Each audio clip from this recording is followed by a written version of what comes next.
Maxima? Here. Mr. Meyer? Here. Mr. David? Present. Mr. Johnson? Here.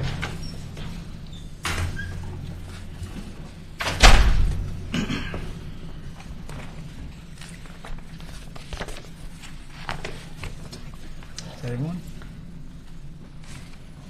Okay. All right. Did everybody get a chance to look through the minutes? And do we have a motion to approve the minutes of February 21? I had a question. Under roll call, was Jonathan, you have him both here and then also excused? And I don't recall whether he was here or not. He was not. I was not. I was excused. Okay.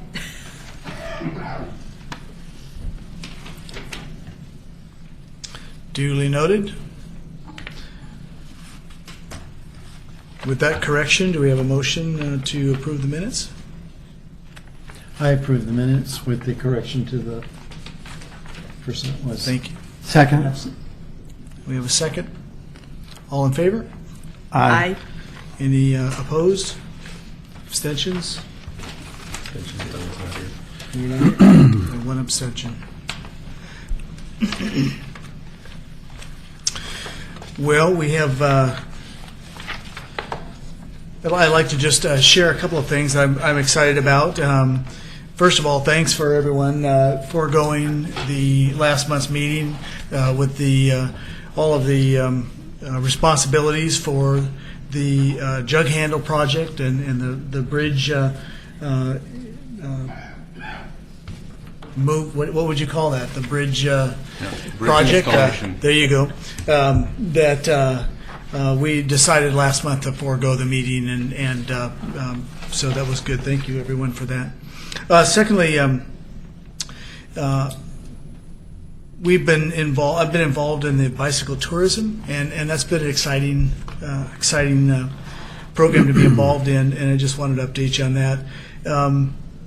We had a recap a couple of weeks ago, and in that, what came out of that is the plan to launch the Oregon City Trail Alliance, and that'll be an organization that believes in developing a network trail system in Oregon City, and so we'll help to improve the health and fitness and quality of life in our community, and will contribute to the economic vitality and diversity of Oregon City as well.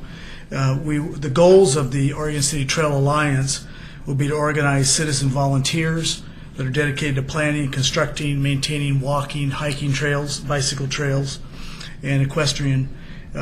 So we want to identify and code map all of the current trail assets in our area, and then develop a 10-year plan that will coordinate with the city and with the Parks and Rec and all other stakeholders. But this will help promote opportunities for tourism as well. So that's in the early stages of development, and we have several people that are excited about being involved in that. So I wanted to bring that to your attention, that is on the radar screen, so to speak, and we're hoping to move forward with that in the next month. So with that, we have, before we jump into, we have some guests here today. And would this be a good time to? I have a quick question here. Since we're right in the beginning of doing our TSP and you're getting this committee together, does the city need these volunteers to help with the sidewalk inventory? Could there be a joining of the Trail Alliance to help with the head portion of the TSP?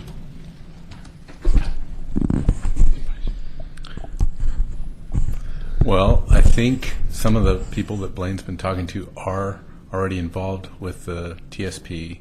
I know a couple of the people that you were talking to. I know Joe Merrick was one of them, right?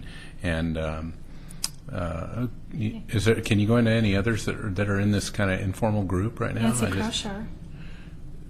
I haven't talked to Nancy yet, but I would imagine she would want to be involved. Also, I've talked to Craig Pauley, and he's interested. I've talked to Deborah Beislein. She's already compiled. She rides 50 miles a day, and her goal is 100 miles a day on her bicycle. But she's compiling an inventory of trails around Oregon City, and so she'll be a big asset to the committee. But so there are several people that are interested in being involved, but I haven't confirmed. So it that seems yet. like marrying those two lists or those two inventories would be appropriate. We haven't done much with our sidewalk inventory other than collect that 1 year's worth of data. How that's going to marry up with the TSP is another good question, which I can't answer, John. And they might also be able to put in bicycle lanes as part of the inventory too. I don't know what our GIS system currently has as far as that type of inventory, but it just seems like a natural marriage between these two groups to help with the bike ped portion of it. And I just wanted to point that out and make sure that there's some discussion or dialogue happening between these two groups. Let me take that a little further with Nancy and the work that's going on with the TSP, because you're right. I know there's a bicycle portion to the TSP and obviously a pedestrian portion to the TSP. So I'll mention this new alliance, but it would probably be good, Blaine, to give us a little better idea what that exactly, the goals. I know you listed them for me, but I didn't get them down. Other than that, it looks like we're wanting to inventory some trails. Yes, I know there's been a significant amount of work done on that already, but this group will look at funding and grant writing and really trying to pull that area together. Some of this was really inspired by David Blair. Most of you know him. He's encouraged us to look at the Sisters Trail Alliance in Sisters, Oregon, and to look at that and bring that to Oregon City. And so a pretty dynamic program. They've been at it for, I think better part of 10 or 11 years now. And so, but they work in concert. They don't reinvent the wheel. They work in concert with the city and the Parks and Rec, tourism, and all of that to just bring some backbone to that, or some support to it with volunteers and to really get that going. So part of our program would be to develop a 10-year plan, but again, dovetailing with all the efforts that the city and county and others are doing. So just wanted to bring that up. We haven't really fleshed it out, but that'll be forthcoming. Okay, we have. Is this a good time for our guest? Yes, as long as we allow Mayor Neely to go first. Yes, thank you. Because we're going to maybe move an item up, membership, because he's here to discuss that quickly. Yes, Mayor Neely, please. You start the clock on me. You said I'll do it quickly. Oh, no, I just... Are you all right, Doug? Yeah. Did I injure anybody back there? Actually, I don't think we use these anymore for that reason, because you're not the first person. Am I the second? That's okay. I'm already sitting now. We were originally scheduling interviews for today, and I asked that they be rescheduled because we had the city's budget meeting scheduled for today, but we finished everything yesterday. So it might be a bit fortunate that didn't happen, because we have a fourth applicant that's come in today. I would like, if possible, to fill the seats before your next meeting. And I was wondering if you could possibly schedule just a special meeting for the purpose of interview. I don't know that all of you would need to be there for that purpose, but on the first Tuesday of the month. I believe that's the first, actually, May. Is that a possibility? Just for the purpose of interviewing the candidates, because I'd be able to make the appointment then at the very next commission meeting, and then we could have everybody here at the next meeting. And especially when you're going to your TSP, we just really would like to have the whole group here as long as possible. So I think the filling of those seats is a priority. So what date would that be? That would be May 1st. May 1st would be the first Tuesday. May 1st. So would they be in the evening, Mayor? Yeah, well, I think that's the easiest time to schedule for the most, to get everybody here. Yes. Yeah, I'm open in the evening. No, I anticipate it being in the evening. How does 6:30 is our normal time? Is that? It's fine by me. Six. I'm sorry, 6 o'clock. I meant. I've got that Tuesday open. I checked my calendar, so that'll So work. 6 o'clock. Would that work? No problem. Do we know, can the applicants make that date? Have We don't know that We- because we're. We don't necessarily ask them, we Tell them. tell them. And hope it works. If not, you reschedule. And Kathy, would that be? I found out something. She's a lot tougher than you think she is on emails than she is when you talk to her. I will never do that again. Oh, that I think is great. Anyway, Do you have something- that's just between her and I. Yeah. Is there a confession here? Yes, I want to know. Well, I wrote an article for the Trail News, and she edited it, and it led all over the place. I just read it all, and she was right, except all her additions. But that was great.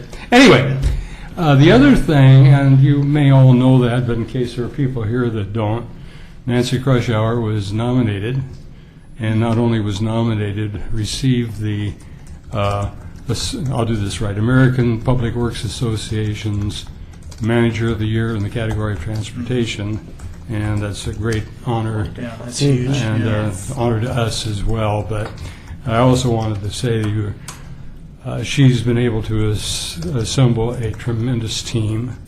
I'm really proud of our whole Public Works department, and of course we've got people that are involved in the streets here, and so I think it's great. So I'm very, very pleased that happened. I went ahead and made a printout of the web page in case you're interested. That'd be great. Seeking that out a little bit more. It's not posted on the web page. So. Does this include? There is going to be a ceremony or celebration. Or a reception for her. Yeah. We're talking about something informally that everybody. I've got it, John. I actually looked at the application. So we haven't scheduled that yet. All right. But Did you read that entire application? I skimmed through looking at parts of it, yeah. Yeah. Because I was always, kind of curious about those things. Yeah. We put in a lot of work. Yeah. It's a And fantastic It document. was, and I don't know if everybody was aware of it. I mean, she was nominated by the staff, her staff. It didn't come from the top down. It came from the people that work with her and recognized her capabilities. And I think that's an honor in itself to have a staff. And she didn't know it until they found out she had to know some of it because they had to get information, I guess, from her in order to complete the. well, it also what the Oregon chapter of American Public Works Association had to give a nod of approval for us to submit, because while it was a city application, we listed the Oregon chapter as a nominee as well. So, and there's several people on that committee that know Nancy and are aware of her work. So, yeah, we're going to actually acknowledge that at the committee. There's a conference, 3-day conference. Actually, the conference has started already, but Nancy and I will be going to that tomorrow, and they'll acknowledge it at either a lunch or dinner, and then the actual award is given in California, in Anaheim, California, in September. So, but just looking, Kathy did a little more research after we found out that Nancy was awarded that, and really the Pacific Northwest has never received that award, and they've given it for the last 9 years. And so, and really, I remember Kathy going, "Oh, what did we bite off here?" when we first started kind of filling it out, because the other people recipients were Like were for the city of big San cities. Antonio. Yeah. Much for- bigger cities. Yeah. How many cities were there? I mean, it's a national Yeah, we're just assuming all the cities submitted and all the we don't know. They won't tell you how many applicants or nominees were posted, but Nancy's package looks strong, so I'm sure there were several. She's done a lot of work. Anyway, there's something else I wanted to. Oh, yes, that's right. I made the announcement. We have a regional mayors meeting that's hosted by the mayor of Tualatin, and I made the announcement there. And the mayor of Tualatin said, "Well, that's because she's a resident of Tualatin." But anyway, we know that's not true. Yeah. I mean, if they were that good, they would have hired her, right? That's right, definitely. Well, thank you very much. Yes, thank you. Here, Doug, let me get rid of that chair. Tuesday. Somebody else comes up.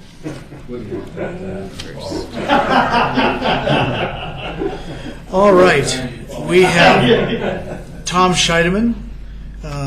Comment? You want to come?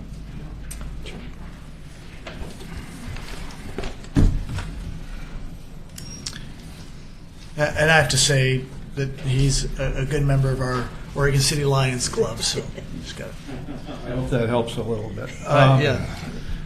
My name is Tom Scheidemann, and this is my first meeting of this group, and I have come on behalf of what I consider to be a safety issue in the area which I live at this point in time. That happens to be the Partlow South End intersection and in that general vicinity. I'm relatively new to your community. I've only been here about 5.5 years, but I have lived through the road relocation at that intersection. And a few things I'd just like to point out, and I have talked to Mr. Lewis at length, I believe, on other issues along with speed and those things, and some of my remarks are going to kind of come from that statement. When they put the road relocation in, they put some additional sidewalks in, which were really nice, and they also put a connector in between a couple of the houses of the new homes over into the neighborhood that's basically surrounds the water tank there that comes just off of South End. And during the earlier discussions, as a result of that relocation, they ended up putting 9 new homes in there, 7 of which are on the north side of the street, and 2 of which are on the south side. And unfortunately, they put a mailbox in on the south side, so that means 7 of the new occupants have to come across that street, essentially right in the middle of the, as some people call it, the kink, where you don't have a straight line shot at seeing anybody walking across that street. So that started me to thinking a little bit, and as the discussions with Mr. Lewis, it was pointed out that Partlow is a collector street. Well, since they put the sidewalks in, it's also become a collector street for public walking trail as such, and we have a lot more people walking through that. And there's other issues. I know I've looked at the website, and I know what other people are commenting on, but what I'd like to talk about tonight really is a crosswalk somewhere across South End at the Partlow interchange. The reason for this, a couple of instances, you have a school bus that discharges students on the west side of South End. They have to cross back over to the east and across South End, and they come into that neighborhood area there. Mm-hmm. You have a fire station on the west end. Again, there's walking access to that, and you have to cross South End again. You have some public music and neighborhood events at the Methodist Church next to the fire hall there, which again brings people from the neighborhood for those events. And at this point in time, your nearest designated crosswalk, there's 2 of them. One is at South End and Warner Parrott, which is about a half mile away, and to the north, and the other one is at the McLaughlin School, which is at a distance south of there. I've talked to Mr. Lewis several times over the last few months about the possibility of getting a painted crosswalk across South End. There is already one across Warner Parrott, or Partlow, I'm sorry. And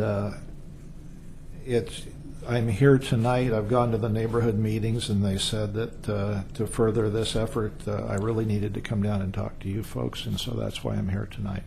Is this crossing, would that be a mid-block crossing, or would that be a corner? Sir, it's an intersection cross-section, Okay. because when they realign Partlow, it's now a four-way Okay. corner. I have a suggestion, about the mailboxes. I live on Vincent, and I know when our neighborhood was getting started, the post office said that if we had 9 homes together, that you could get, the mailboxes that would be delivered in one place. And I don't know, That's what they did. They Did put they a do that? stand in, but the mail is only delivered on the south side of the street. So that made that box go across, and therefore you have now 7 of the new homes. Everybody has to walk across to get their mail. was there a reason why they put it on the south side versus the north Because side? all the rest of them are, essentially. I mean, the mail truck comes down the south side of the street. Right, right. And John, do you know if there's any accident history in this area? No, I don't know that. Yeah. My big concern, and this is just from my own personal experiences as a transportation planner, is that when you put a marked crosswalk, oftentimes it's not as safe as an unmarked crosswalk. And I don't know if you agree with those findings. I've read several studies to that effect. When you have a unmarked crosswalk, it makes the pedestrian more conscious of his crossing the street. When he has that paint on the road, he thinks I've got this protection. So putting a paint on the ground doesn't make the crosswalk safer. In fact, at times it can make it less safe. I understand, sir, but I am a grandparent. I've got a couple little grandkids, and we go for walks, and it's a real interesting exercise to cross South End at that intersection. Yeah, Because it is. every intersection is a legal crosswalk. I understand that. And I'm just scared of some kid getting in there thinking I'm invincible because I've got this paint. So the paint doesn't, there's already a crosswalk there, and I'm not an engineer, and I would pass that on to John and his expertise, but my own personal history is it's less safe quite often to put paint on the ground. One of the, just to add to this, first of all, Tom's been a patient man, and I appreciate that because sometimes they're not always patient. But the city has hired DKS, who's also the same consultant who's doing the transportation system plan, to look at this suggestion a little harder. They're not the same firm that did the work at the corner. If you remember the problem we had there, the long sweeping corner that's just really a couple thousand feet from here. But so DKS has done an initial look, and we got kind of a written report. It wasn't a study that necessarily looked at vehicle accidents. They didn't make a request from ODOT. We had some traffic data, so they looked at some of the speed data and traffic count data, but and they did a visual during a peak hour, kind of trying to look for pedestrians and get a better understanding of the numbers of pedestrians. And they submitted a draft report that I looked at, was not sure was going to answer or adequate. I didn't think it did an adequate job of answering the question about the number of pedestrians, whether we were really kind of looking hard enough at whether we should do something. Because the bottom line is the concern that they had was similar to yours, Jonathan, in that marking the crosswalk without some kind of a PED-activated signal was concerning for them, given the speeds at which people travel along South End Road. I drive that every day. I think that's 35 miles an hour at that location. It's also kind of a new intersection, so there's a little bit of confusion associated with it now, especially with I don't remember if this group has talked about it, but the wide or the large radiuses on those corners now in that new intersection have actually created kind of another little issue that we're continuing to monitor and look at, which is you come up, if you're on Partlow and you come up to stop that intersection, you stop before the striped crosswalk that crosses Partlow, and then you have to roll out into the intersection and to see kind of opposing traffic Yeah, on you South do. End. So, so anyway, we've kind of asked them to look at that crosswalk in detail, and they did that midwinter, and yet we're still seeing a fair amount of rainy weather. But their hope was to get out there before the end of the school year, when we had more pedestrian activity, to get a better number on ped counts, because I mean the number was looking like 9 pedestrians as opposed to something much larger, which maybe you've witnessed. And so we suspect that maybe those numbers are a little off, but we know that they'll go up near the, at the end of spring, before the end of the school year. And before we make that designation, or before they complete that report. And, I think the result is going to be a crosswalk would be great there, because there is a long distance between the John McLaughlin School crossing and the one at South End. And while you're right, those are all intersections, so you're allowed to cross there. More of a designated crosswalk with pedestrian warnings would probably make some sense. But again, it's back to, like we have these issues everywhere. Everybody's loving these LED, PED activated or speed activated signs that kind of speak to the drivers, but they also have some costs associated with them, which we haven't had. I think we're getting to the point where we're really going to have to get creative about how we're going to fund those. So when is this report? Holcomb, we've got problems on Holcomb, so that we're going to talk about later today with that same kind of request for signage. So hopefully by summer we'll have a completed report that'll have a better account of warm weather kind of pedestrian activity. And my recollection, my suspicion is, the report isn't necessarily going to change. It's still going to say, well, we think if you put a crosswalk in there, you need to make it, push button activated so that the vehicles will know that there's a pedestrian in that crosswalk. My understanding is that currently there's the normal, just the 2 lines that designate or there are no lines at all. There's No no lines. no crosswalk designation right now. And so the proposal would be to put the thick white Looking for striped paint. lines. That's all I was looking for at this point. Okay. They've changed South End now to be an incident route also, so that increases the traffic if there is an issue on McLaughlin. And all those concerns, we're getting more traffic up there than once. I mean, they're building homes,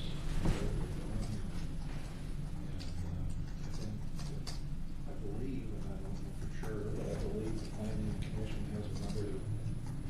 Right, there's the South End concept plan. Yeah. They're probably going to want you to speak into the mic.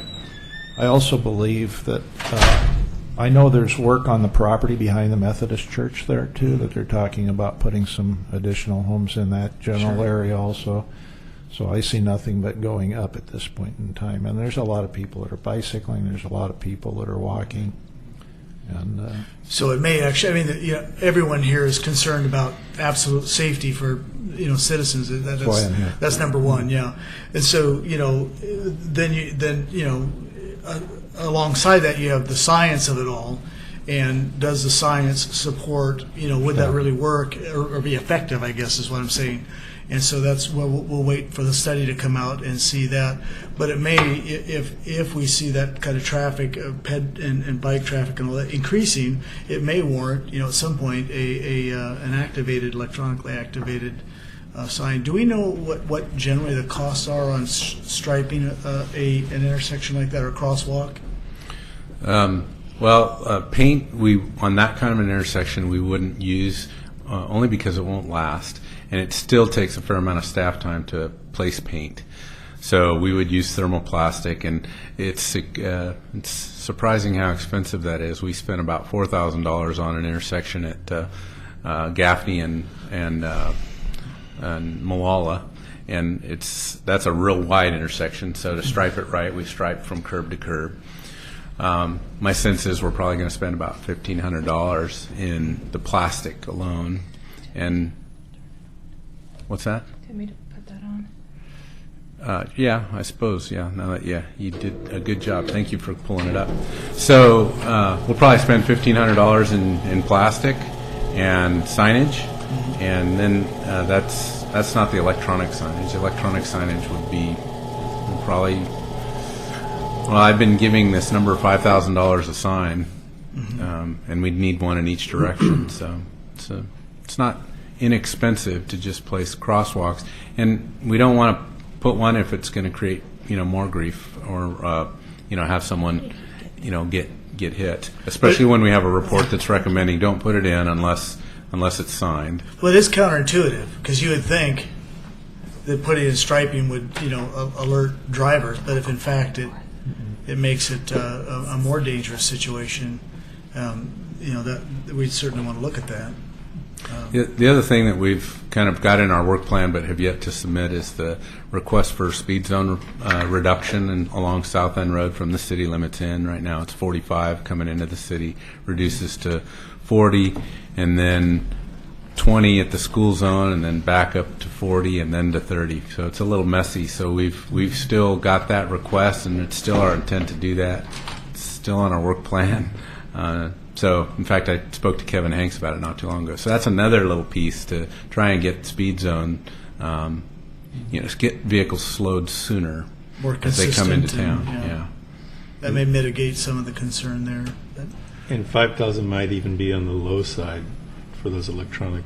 I've seen them around 7 to 10 even, depending on how far you're away from electricity. I mean, Right. it goes on and on. But we're not trying to dismiss your awareness of the situation at all, Mr. Schiedemann. And I think a lot of the general public doesn't realize that. They think putting paint down makes it safer, and quite often it has the opposite effect. Understand. Just because pedestrians, when there's not that paint, take more ownership for crossing. And I have a young son. He's 11, and I'm fearful out there when he's out there in the street too. So I completely understand what you're saying with the grandkids. And as a committee, I think we have to defer a lot of this to John and the study and what they're going to come up with and some of the solutions. But we are wholeheartedly behind you. At least I am. I can't speak for the whole group about improving safety. absolutely. And I appreciate you bringing this to our awareness. Well, one other thought too. I know that there have been other groups with speed bumps and others that the neighborhood association has gotten together and done some fundraisers and helped. Have you brought this to the attention of Tower Vista at all? The neighborhood association there. I'm here because they told me to come They told you to here. come. Okay, good. Yep. Okay. Since you brought it up, the picture, I can point out a few things so you can just see, what I'm trying to talk about. All the lots now are built out. No, that's all right. I can walk it real quick. But all those 9 lots are now built out. And based on what I see for signage right now, all but 2 of them are sold, and one has sale pending of the remaining 2. So that's what's happening. The mailbox that I pointed out is right where he's pointing. That's just basically there. So everybody across that street, and actually it's now 3 houses on this side because the lot, that 710, is part of that mailbox system now too. So there's actually 10 folks in there. But everybody's got to walk across the street on the kink, essentially on that bend. And then from the other standpoint, when we put the Partlow in, I realized there's a stop sign at Partlow, and that's why you end up with essentially the painted crosswalk there. But again, you have it on 1/4 of the streets that are there, and South End by far is the busiest. And if you had it at least on one corner across South End, that's what we're asking for. So Lafayette does not have a crosswalk on it, which is the street across This one? directly. Yeah, directly across, right. Right. Lafayette, though, has a stop sign there. So does Partlow. Right. Yeah. But Lafayette doesn't have the crosswalk. Well, they don't have a sidewalk on would be probably the south side. But you have now sidewalks across there, and plus you have one, as I said, coming, which is getting quite a bit of traffic between the lot. It would be essentially below 651 there, that sidewalk they put in from that neighborhood. There's quite a bit of traffic coming through there too now, plus the sidewalks on Parlow. And again, the fire hall's right across the street, and the church is across the street, and so there's. So my sense is all that's true. There's more pedestrian traffic there. But again, I think if we could, and Tom, I just appreciate a little more patience on that. We're not done. We haven't said no to that. We just want to complete that study and see what that recommendation is and bring that before the. I mean, I'm happy to. I just met with the Berkeley Hills Neighborhood Association on their study, and we meet with whichever, whether it be South End or Tower Vista, and this committee as well. I just ask that you keep me in the loop because I want to know what's going on here. I'm just afraid somebody's going to get really hurt. Well, when DK does the study, can they find out if there's been any accidents or incidences at that intersection? Yes. Okay.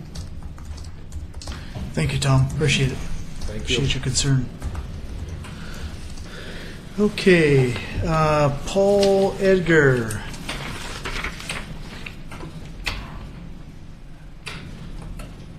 How are you tonight, sir? Fine, thank you. Good, good. First of all, I'm Paul Edgar. I'm from the Kenema Neighborhood Association.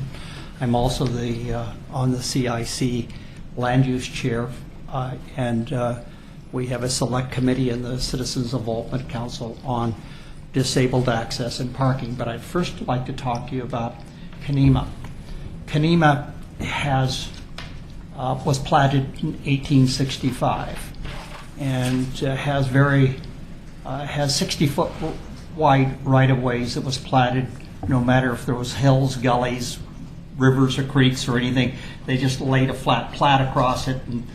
But the pavement is about 20 to 25 feet wide within these right-of-ways. There are no curbs. It's historic. We don't have a safe place to walk. We don't have a safe place to ride. And we have lots of gullies and undulations and curves and things like this where people can't see somebody virtually any place. I've gone on the internet site for Kenema to try to, or to the city, and try to draw attention to the fact. But what we're asking for and have been asking for, and we'd like to get it ratcheted up in the priority, is that the state passed legislation a couple years ago that allows for, it was primarily brought to the state for bicycle safety. And it allows for areas that have very low incidence of travel, like Kenema has, to be able to reduce the speed within those areas.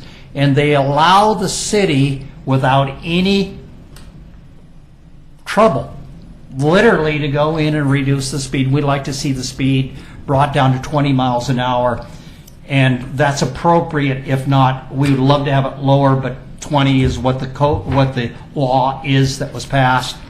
Allows for, you get it posted at this, and this then makes it safe. Currently is 25. 25. Mm-hmm. Average speed in front of my house is 30. And my house is on 5th Avenue coming off of South End Road. And whenever we paved the street, John went ahead and did a nice paving job on 4th Avenue. That took the speed on 4th Avenue, as soon as they got flat surfaces, up probably another 5 to 10 miles an hour. John always laughs at me that he fixes my street in front of my house, which is pretty broken up. The speed will go up. Yeah. The solution, though, is for us to get ahead of it. The solution is to bring the speeds down. Now we have this brand new Kenema Children's Park. Beautifully done. kids are pouring out of the neighborhood. No sidewalks, no place for them to go. They're right out in the pavement. People are walking through, biking in. Everybody's coming in to see what this Kenema looks like. Well, we need to reduce the speeds. The code's there, the law's there. Just please get it ratcheted up, get it happening. We'd like to see it happen, and it's appropriate. Okay, then the next thing. Are you asking, is Yeah. this speed on 99E that you're talking about? This 99E is another subject. The average speed there is 50. Oh, yeah, I know. Okay, and so we've asked repeatedly to reduce the speed, but that has to be done with ODOT, and you can't. It's zone commercial, historical commercial, and it's so fast. There's a place called John's Auto Repair. In this last 5 years, they've had 8 major accidents that took people to hospitals with rear-end collisions on Highway 99, primarily all of them going to John's Auto Repair. We're getting it repaved and restriped from 4 lanes to 2 lanes, so we'll have a center turn lane, and we're having areas of the side will have greater visibility, but in reality, we'll never ever be able to realize any commercial activity down there and develop it until we bring the speed down. And the speed should be identical as it is in downtown Oregon City, which is 30 miles an hour on Highway 99, and it should be extended all the way out to the city limits through Kenema. People go up the hill to where Arts Cafe or the Still House, then they crest the hill and they zip down.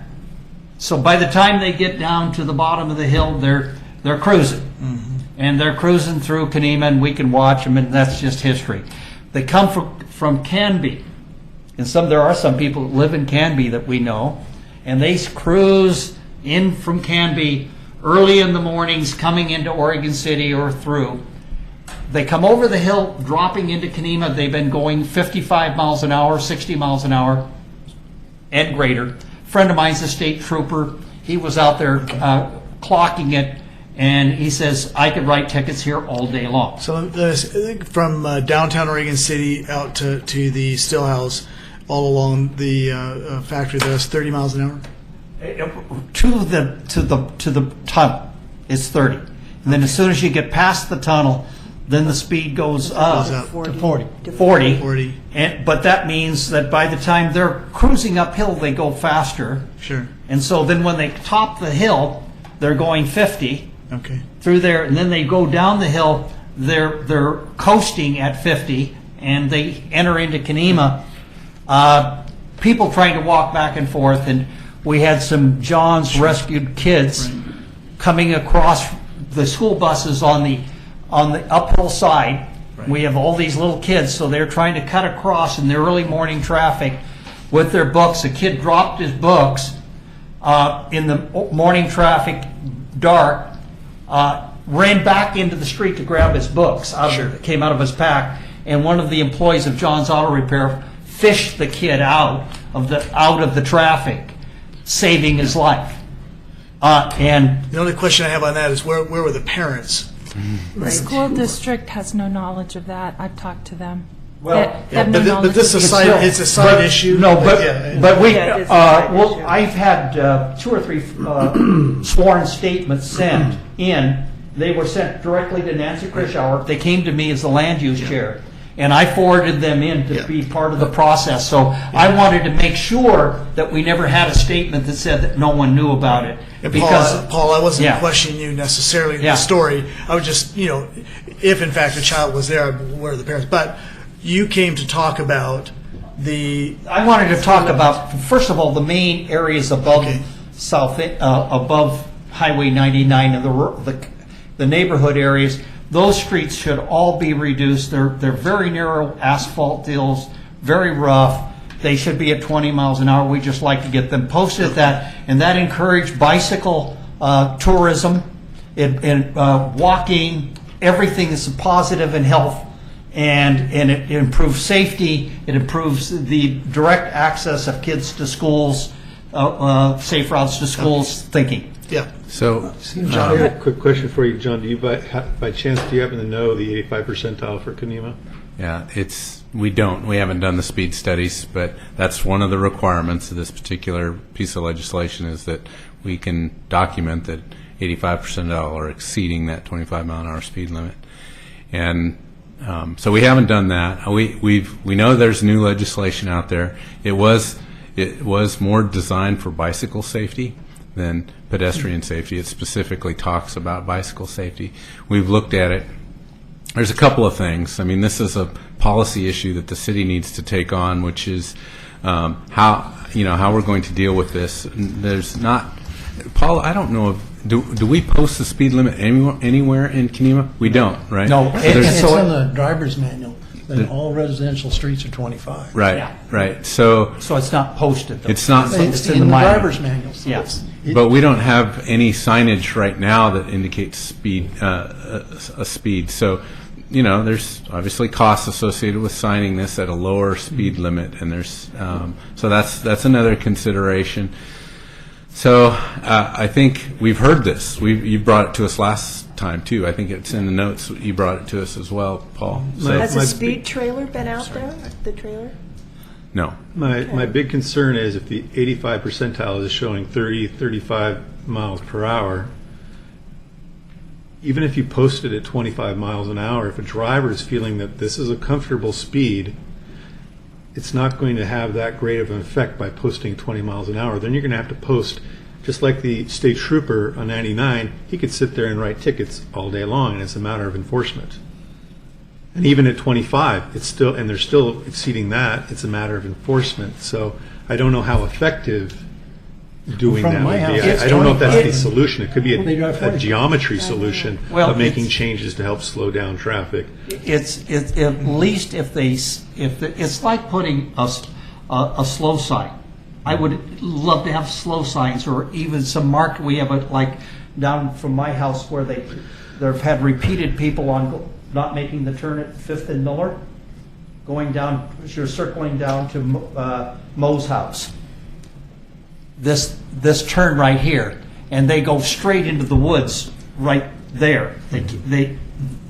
And they're coming down a slope too fast, and so they just stick it straight into the woods, and because just the way it is. If you- if you- People that live in the neighborhood?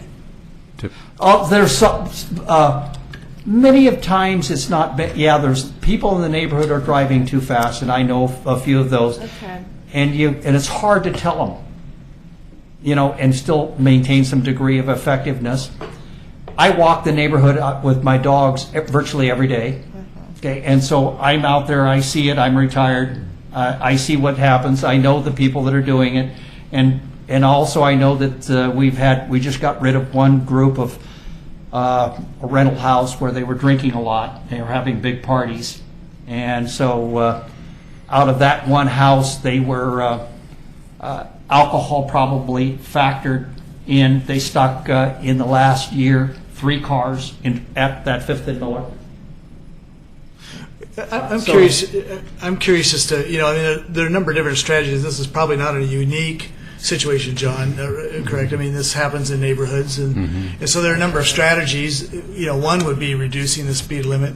I don't know if there are ordinances and other things that we run into trouble on that. Speed bumps, stop signs. I'm thinking what ability does the Kenema Neighborhood Association have to go over and talk to these individuals who are abusing the streets there, and a management issue. So I just don't know. It's literally now with the kids. There's so many more kids coming out of the neighborhood. Mm-hmm. They just don't have one safe place to be. Mm-hmm.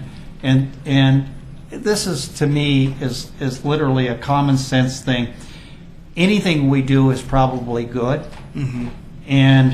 and we could probably look at doing some things that are incremental, little things which somebody can come along and say, maybe I put a slow sign there, or maybe I post this, or we do this or that. yeah, we'll take anything, we'll take any crumbs that comes along. But comprehensively, in the long haul, the solution is probably, because it's uniquely narrow asphalt, undulated, poor vision, people walking on it, no sidewalks, never will be. The solution is drop the speed. It's not going to stop the speeders. What? It's not going to stop them from speeding. Well, They're still going to drive 35. I hope. Well, John, we're doing, there's a study being done now in that area. No, not a study. What a couple things I want to, because we're bouncing around a little bit. There's this new law that's come down that we haven't yet kind of grappled with how we're going to deal with. And this, Paul's raised this a couple times, and we know it's a hot issue for at least the Kanema neighborhood. It may be for others. Across the city. So we want to come to the table with something, first of all, we can reasonably implement. There are costs associated with posting speed limit signs, and they're not always effective. And what we have yet to hear from our police department is whether or not they'll even enforce it. And before we even post it, according to the rule, we do need to determine what speed is the 85th percentile. That's yet another speed study. So there's a potential for us to get a little bit inundated with these kind of complaints or concerns with not much payoff. And it's a little hard for me, as one of the main staff people involved, to justify that when there are so many other traffic-related needs in our community. We hear about them pretty regularly on this committee. Whether it be school zones and making those safer, sidewalk connectivity, crosswalks in places that often make sense, when really we're talking about a neighborhood speeding issue. This is from within the neighborhood, albeit when 99E gets blocked up, traffic tries to find a way through it. And the other thing is, Paul lives right on this section of 5th Street, and I know that that's probably the highest speed in the whole neighborhood, because it's flat and it's straight and it's reasonably good sight distance right there. Once you start getting into some of the side streets, it's the odd angles. People aren't necessarily, they make a lot of California stops in that neighborhood, if that's the appropriate term for them. Maybe they're now Oregon stops, I'm not sure, but They're Canadian stops now. yeah, but for the most part, the only people that are using those streets are those that live within that neighborhood, and it is a challenge. And I guess what I'm feeling like is there's just such stronger needs. Now, 99E, I want to make sure we're clear. That's another one that's on our work plan, to submit the speed study to ODOT, whether it will meet their criteria. We've been to them before with areas where the traffic just feels like it's faster. So it might make sense to wait until ODOT changes that from a 4-lane section to a 3-lane section and then do a speed study. But we can start that conversation with them or submit our request for an evaluation from them. I'm a little bit on the fence as to whether or not we should do that after the road's done or before. But I've heard it. I think Paul is right. The speeds are fast through there, and how do we deal with that? I heard that there's a 60-foot right-of-way there, but only approximately 25 feet of asphalt. So does that mean that a lot of the property owners are encroaching their fences and their yards into the right-of-way so that there's no shoulder available? Because that happens a lot. It's blackberries. It's blackberries. Get them out there in front of them. And they don't. It's just a total uneven. These are just old wagon roads. Yeah. With asphalt on them. It's a mess. It's not. This is very basic. If you look at 4th Street, for instance, on one side you have a sloped bank that's been cut where they cut the road in. On the other side you have a drop-off where the driveways drop down. So that 60 feet, to be quite honest with you, is never really going to be usable. Okay. And we're always going to have these narrow lanes with no shoulder. As a pedestrian, I've walked through that neighborhood many times. I would encourage people to walk right out in the middle of the roadway so that when vehicles are coming, it's an obvious, people tend to notice you when you're right there, maybe a little bit more than if you're on the shoulder. So is that where you want your kids? Probably not. But, there's, I don't know that there's more kids now than there ever has been. So I think what we're hearing from the school district is those numbers are actually going down. So I don't know. But Paul's right. We have a new park down there. Children's Park. One thing I would like to see is, and it may already be happening, we just don't know about it, but there's a strong neighborhood association there, and I would like to see them suggest anyway that they become more active, that they take comments from the neighborhood people. In other words, if you have 100 families there and 60 of them have come forward and said we've got a problem, we have to solve this. And the neighborhood association then comes and that's powerful, and especially if they have a presence in the neighborhood or passing out flyers door to door saying, we really want to solve this problem. Our neighborhood met and voted. This is the transportation safety is the number one priority of the neighborhood association. Mm-hmm. Okay? It should be, yeah. Period. Everything that was number one. Mm-hmm. Okay, and then when we went out to put the appeal about reducing the speed on Highway 99, we got 10 formal letters that I took in that came in from the neighborhood on it. And I tried to forward them on to either ODOT or directly through the city, but trying to make sure that we got them. And then ODOT came to our neighborhood meeting and we talked back and forth about the repaving project and about what was happening, and we spent a lot of time still talking about we still believe that we want a crosswalk, much like you just heard, someplace strategically in the middle of Kanema so that people could find one safe place, hopefully with a button that they could push that could where we don't have to race across. But now that we're going to have this changing it from 4 lanes to 3 with the turn lane, that we want to see what this is going to be major.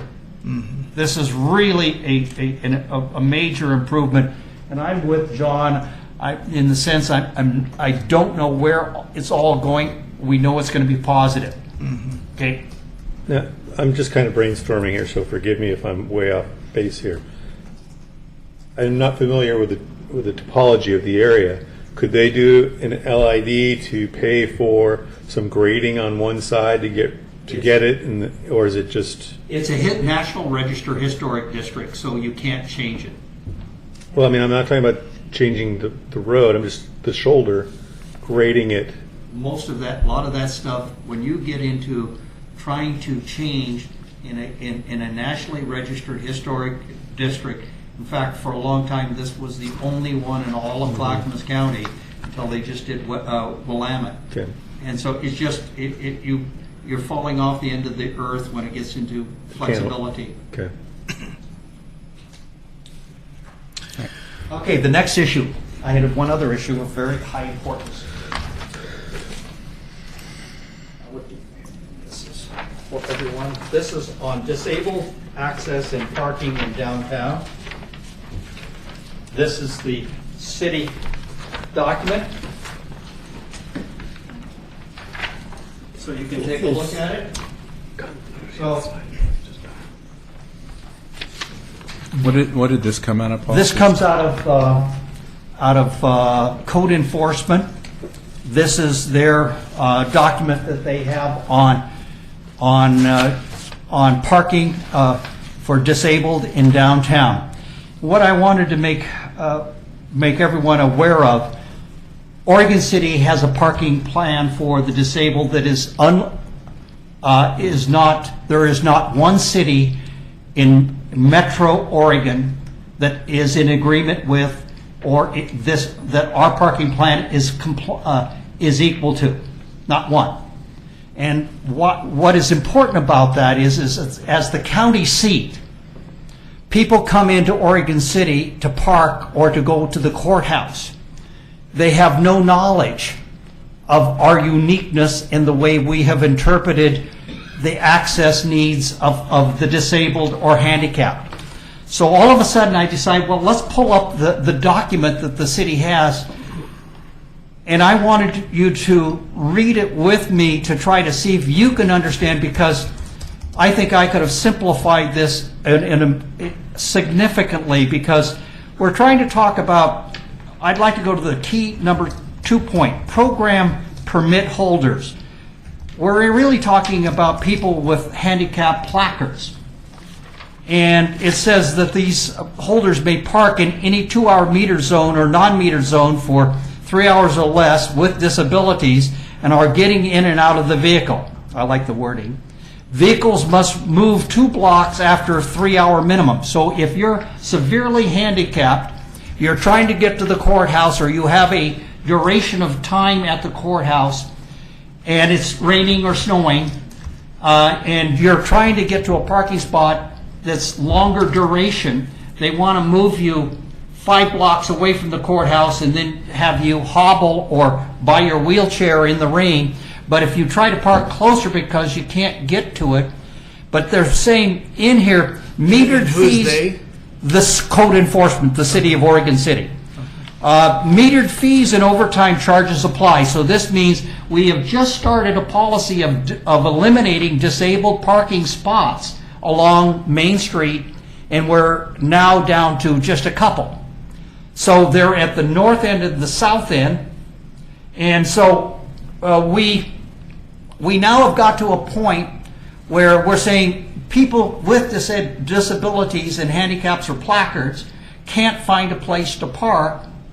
Then when they do find a place to park that's close enough to the courthouse, they have to pay at the meters, and they're not used to doing that because no other city in Oregon Metro charges a fee to park at a meter if you've got a handicap placard. So, and with the exception in Portland, and I have the Oregon City, the Portland deal. Here's a deal I did on it. Here's the rules and regulations off the internet from the. I've got enough here for 3 of you. You can share this, but it shows the actual rules so that nobody can become confused by thinking that they're something other than what they are. But now, Paul, to my knowledge, this is an issue that has been brought up to the parking. There's a parking specific. I've attended the parking meetings on it, and what they were talking about was, in my personal opinion, a great deal of double talk, and they really never actually answered the questions, and no one really arrived at what is the net impact of a person with a handicap. Let's say they've got some money. Let's say they want to do business, but for some reason, but they come in here and they've got a negative deal, they get a ticket. And this happened to one of my neighbors, and the person gets this ticket, and they say, what happened? Why am I getting a ticket? Yeah. Well, they don't come back to Oregon City. Yeah. Okay. Good. Is it true though? I mean, I've been told that the first one is a warning. They changed their policy when they found that they were in trouble. Yeah. Now they're giving out some warnings, but the problem is disabled access, ADA requirements to get at public facilities like a courthouse. Yeah. And when we don't have adequate parking and access for the disabled, we are doing something that is negative to Oregon City.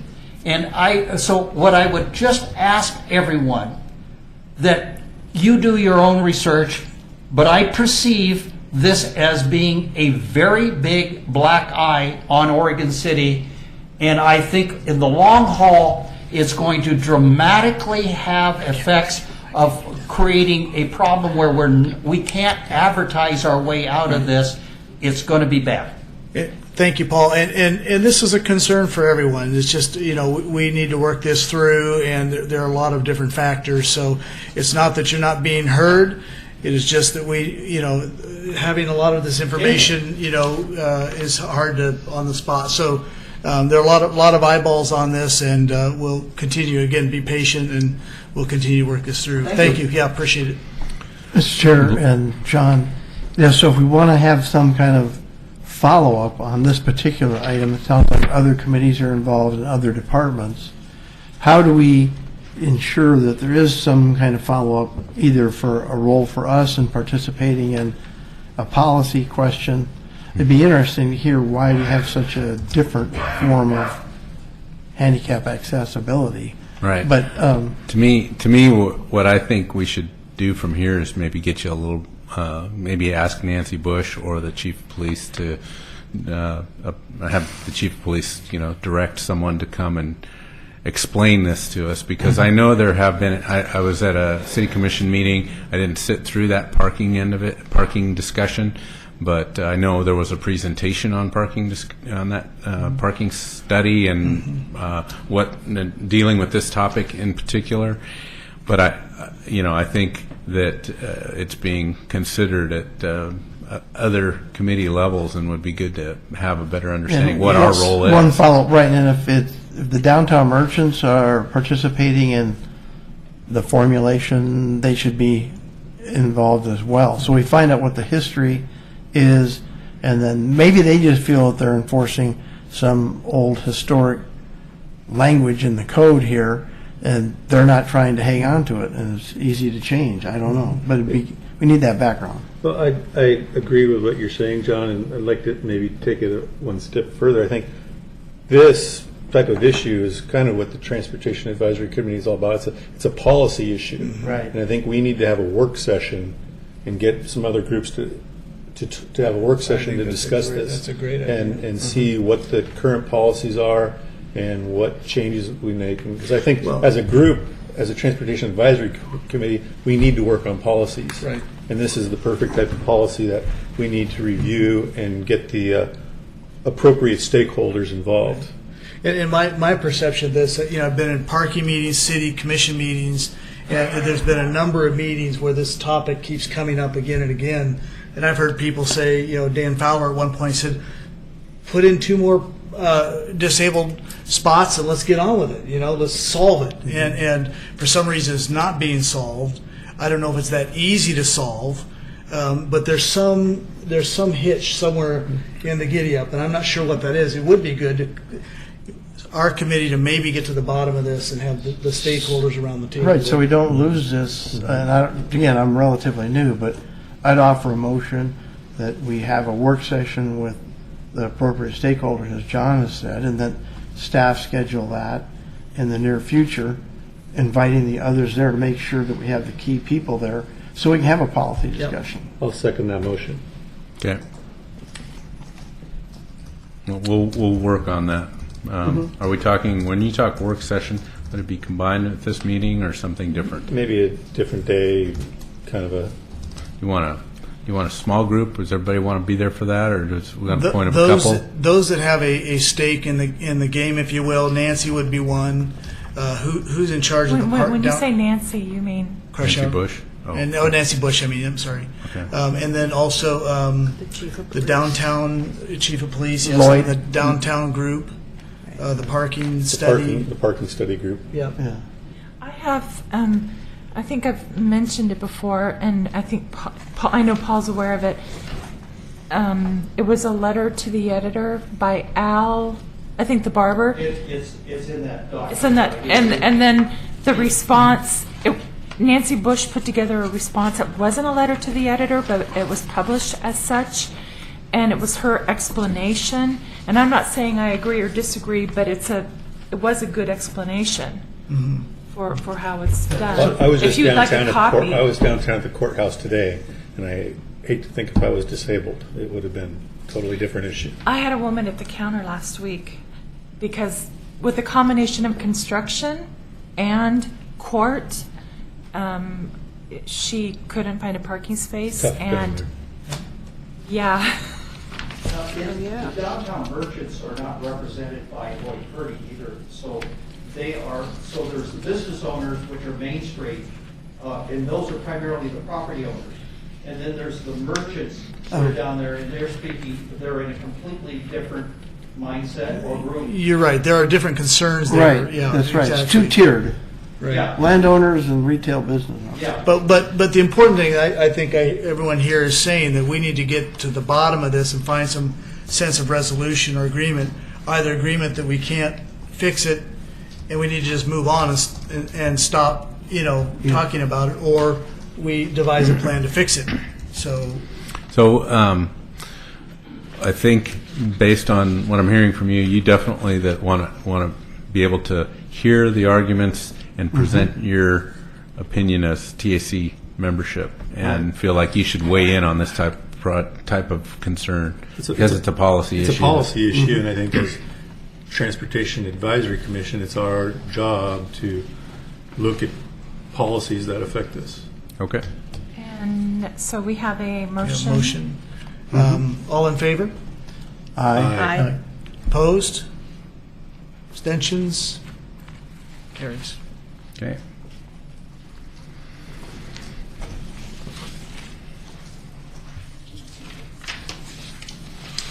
Okay, do we have any other citizen comment? No. Okay, let's continue on with the agenda. Thanks for everyone's input on that. It's good discussion. Okay, we have agenda analysis. Are there any items we want to bring up from the informational items? Okay. With that then, John, if you want to talk to us about the TSP and bring us up to speed on that. So the group that's most heavily involved in working on the Transportation System Plan update has held their first stakeholder advisory SAT? TAT. Stakeholder. Yeah. Technical advisory team. There's team meeting. So stakeholder advisory team meeting and the technical advisory team meetings, both of those have been completed. I think you folks are on the stakeholder advisory team and have been to that one meeting. All the draft memos that are completed are on the website posted. And I think what I saw in an email just yesterday was that there was a few of you that had requested paper copies, which I think are going to be in the mail, or you got them already. We got them. Okay.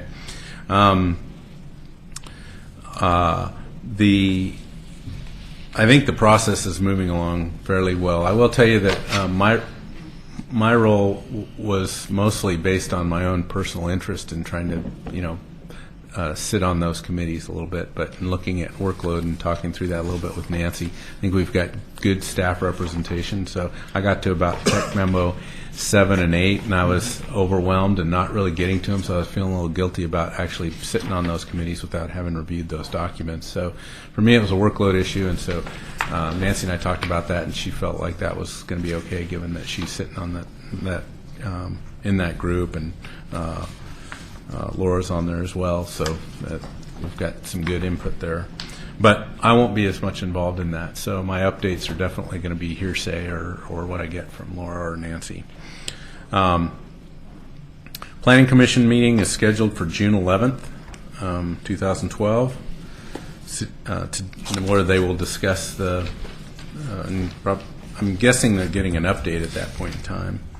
City Commission meeting is the first City Commission meeting is on June 12th, 2012. There's an additional stakeholder advisory meeting, so it'd be the meeting number 2, June 14th. Time, please, on that one? I don't have a time listed here,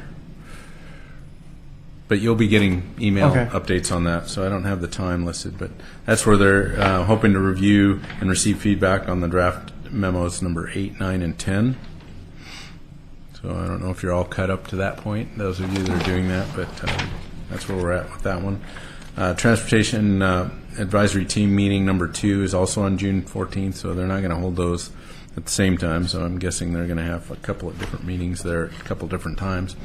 Where that group will be talking about draft memo numbers 9 and 10. And then we're going to have a community meeting on June 18th. And there was also one community meeting that I attended, and I know Blaine was there.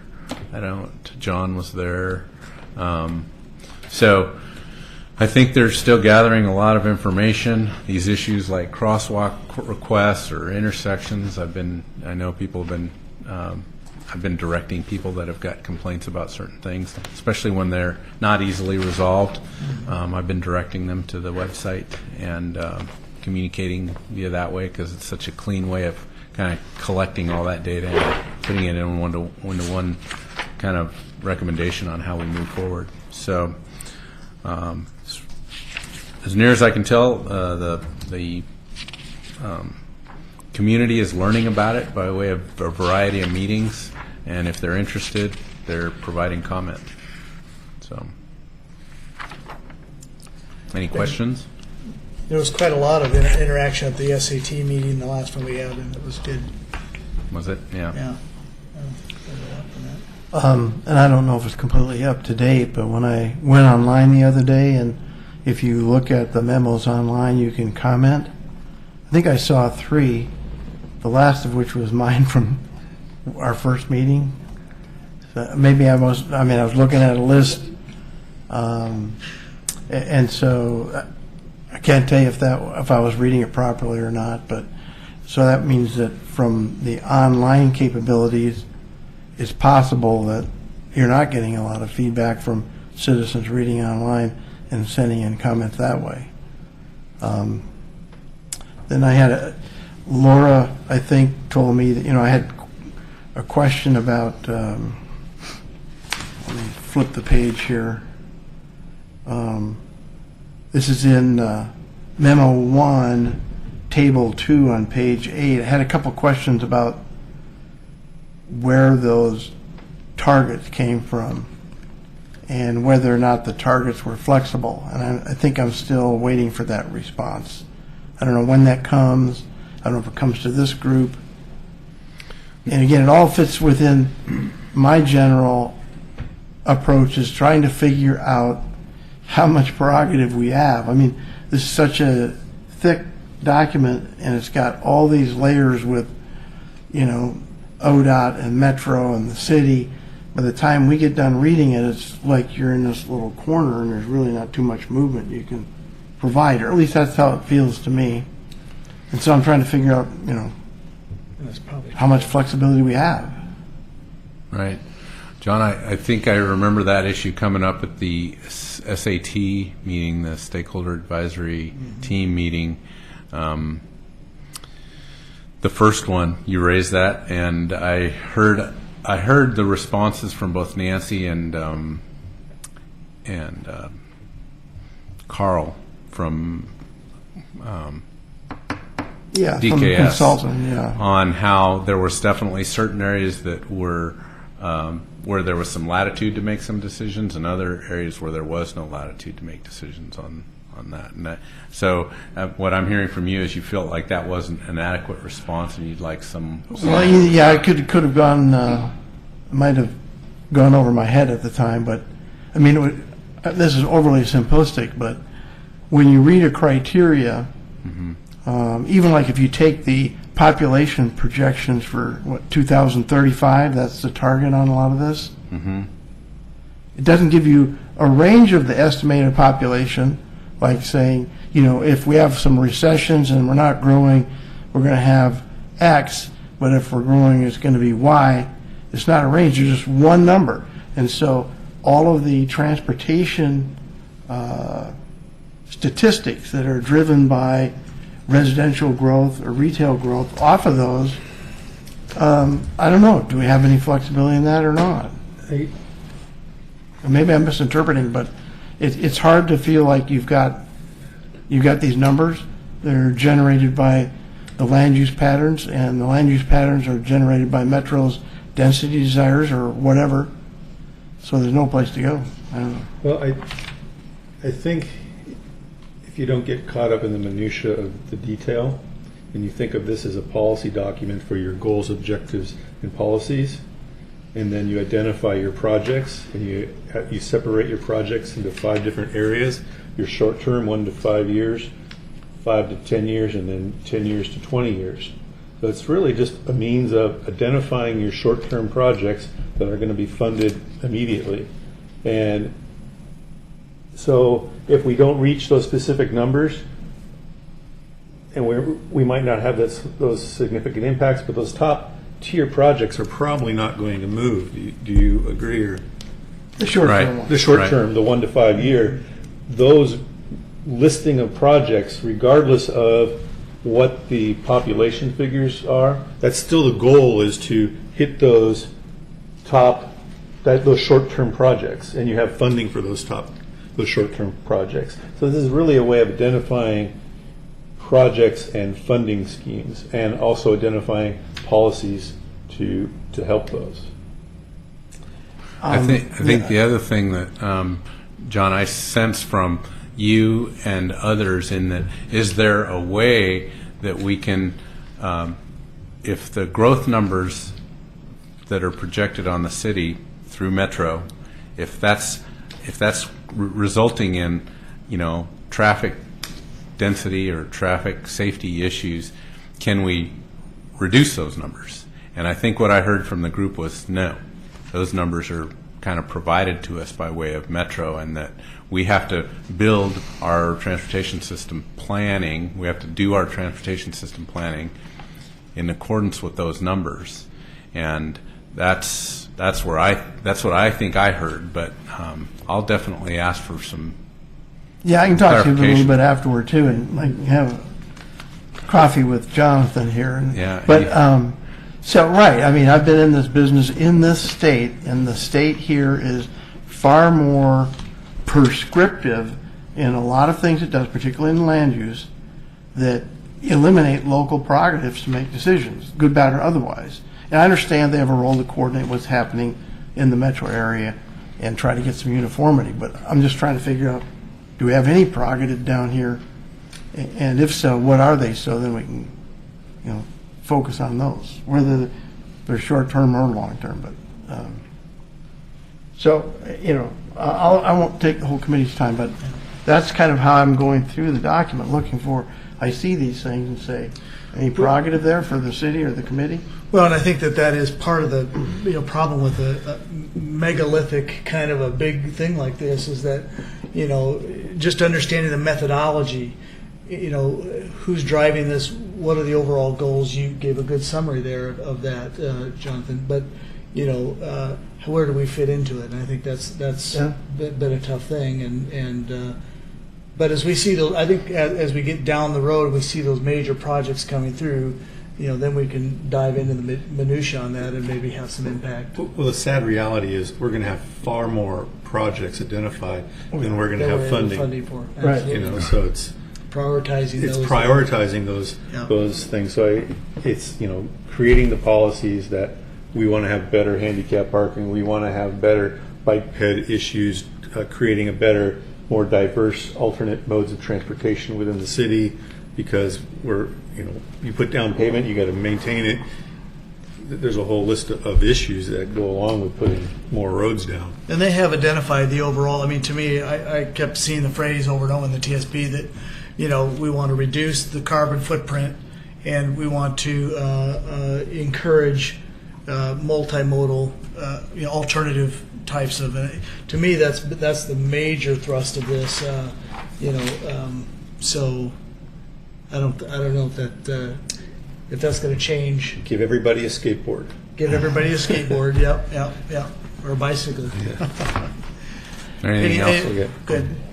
Well, yeah, I'm not an expert on transportation system plans. That's why I wanted to kind of involve myself. But I do agree in a lot of ways with Jonathan in that, the funding is going to be somewhat limited. We're going to get a lot of good input and a lot of good suggestions through this process, and it's going to be a challenge to prioritize those. But my hope is that the process will help us prioritize those in a way that that many will be satisfied with that, knowing that there's some of these projects are just like, for instance, any project that kind of takes the footprint of an existing roadway and makes it bigger is less likely to be funded than, say, a signalization system plan that's going to improve Right. the efficiencies of signalization, even though we're also projected to grow, so. So let me just try one example. So we've been talking about the costs of the various projects and the improvements and the fact that there's limited dollars. So one community I was in Minnesota was a river town. We had 2 tiers, not 3 like you have here, but they hadn't really built much of a storm sewer system. They actually had concrete pans at the intersection to carry it. So when we systematically went into that, we asked the question, what is the level of service that we want from the storm sewer system? A lot of people had a hard time even defining what are you talking about. Ultimately, we said, well, we want a level of service is how fast the water is taken off the road in a 100-year storm. And so once we started talking about that and started, well, hey, in a residential street, it's okay if we have 6 inches of water curb to curb, but on a collector we want a lane open, an arterial 2 and some. When we started from that end, we ended up saving several $1 million because it was, citywide. It was a town of about 11,000. And if we would have picked up the state's standards for storm sewers, the state highway department there, it would have cost a lot more. But we just asked those questions, level of service. So here we have lots of interest in green streets. I've seen some examples of green streets that are perhaps super expensive. So are we making a policy decision of inexpensive green streets or not putting green streets in, or putting green streets in because we want to be on the leading edge there?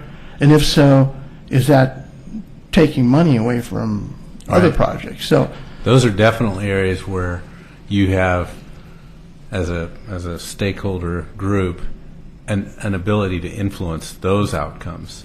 So whether it be street widths, green streets, designation of collectors, those to me are areas where the stakeholder groups are going to have influence. Numbers with regard to how much growth we can anticipate, that's almost like asking the question in your example, how much stormwater can we expect? The modelers are going to tell you what you should design for, and I think that's what Metro is giving us in way of population projection numbers. So I don't think we don't have much room. There may be a range as opposed to a specific number that they're just not sharing with us, but I see a huge difference, and there is lots of opportunity for setting, what kind of green streets do we really want? What do we really mean by green streets? And I think to answer your question is, it depends. I like all the examples you gave for green streets, and as the old real estate adage goes, location, location, location. So in our downtown, we might want to have a more expensive, really nice, pretty green street, but out somewhere else we might just have swales. yeah, exactly. So the costs, could be very cheap, but it would still achieve that 24-hour storm period Right. and getting that water off Exactly. the roadway. For instance, we heard about Kenema. Yeah, and- well, I was going to say Paul's got green streets. What we don't hear from Kenema is complaints about street trees and busted sidewalks. So there's something to celebrate there. There you go. So maybe that's maybe there's another area out in Park Place or something where that should look a little bit more like a Kenema than what we see out in South End. I'll put out another angle to all of this too, and I think that this format that we're in right now, a council meeting, it's not a great venue for brainstorming or talking about nuts and bolts and coming up with ideas and planning. Now these two fellas, Yeah. have a passion for that. Right? They're getting together every They got an Friday, interest. so and then it comes up the issue. Hey, boy, it'd be fun to join in that discussion, but now we are we going to bump into issues about quorums and other things? So it would just be nice to have the ability to get together and brainstorm, exchange ideas as a committee, and really get a hold of some of this stuff. But meeting once a month is very difficult to grasp or to really feel effective on developing the kinds of policies you're talking about. But anyway, I'll just put that out there. Even just sitting here, it's hard for us to have a working brainstorming session because the room's not set up for that. Right. Yep. But, and one more thing, and I'll stop beating this horse, is I think part of the purpose of the TSP is to identify as many projects as possible, even if we can't possibly fund them, and put them in a plan. Because once it's in a plan, there may be this little pot of money over Right. here that, gee, we can grab that pot of money and apply it to this project, I agree even with though that. it's not in the short term. If it's not in the plan, you can't apply for the money. Right. So I think that's a critical piece, is identifying all the projects. John, I'll get clarification on your specific question, because I know we've heard it, and I want to make sure you get a little more resolution of that. All right, are we ready to move on to the next? Looks like you're up again, John. Right. Well, this is feeling a little bit like history now, but it was a very successful project, and there's been. Sign language. Did I miss something? No, I'm sorry. So the recap. First of all, thank you for delaying or putting off the March meeting, because that helped. It was about the time that we were all getting ready to go into our 24-hour shifts, or it was full-time emergency operations center, and several of us played roles during 12-hour shifts and tried to pass the baton in a way that would be helpful, so that we could be on top of any emergencies that came up or any adjustments that we needed to make with regard to traffic control. But the public information effort seemed to be significantly successful, very successful, and so much so that if we missed the mark at all, it was kind of trying to get people to use the detour route as opposed to the alternate routes, or downtown Oregon City, Molalla, which wasn't, by the way, a designated alternate route. It was what people used because they were familiar with, and a lot of people ended up there on Molalla Avenue on Friday. But other than some peak hour problems and traffic delays, for the most part, the phone calls were minor. Were light, very light. And some people probably that were upset about it were feeling like they weren't so minor, but for the most part they were light. People felt informed, and everything seemed to move very safely. We made a couple adjustments to the area down Washington and 15th, and to try to utilize another route that people were taking that knew the route, which was to take them out onto Dunes Drive. Good decisions. We were having daily meetings as overall group, where the different agencies would either call in or be there at that meeting.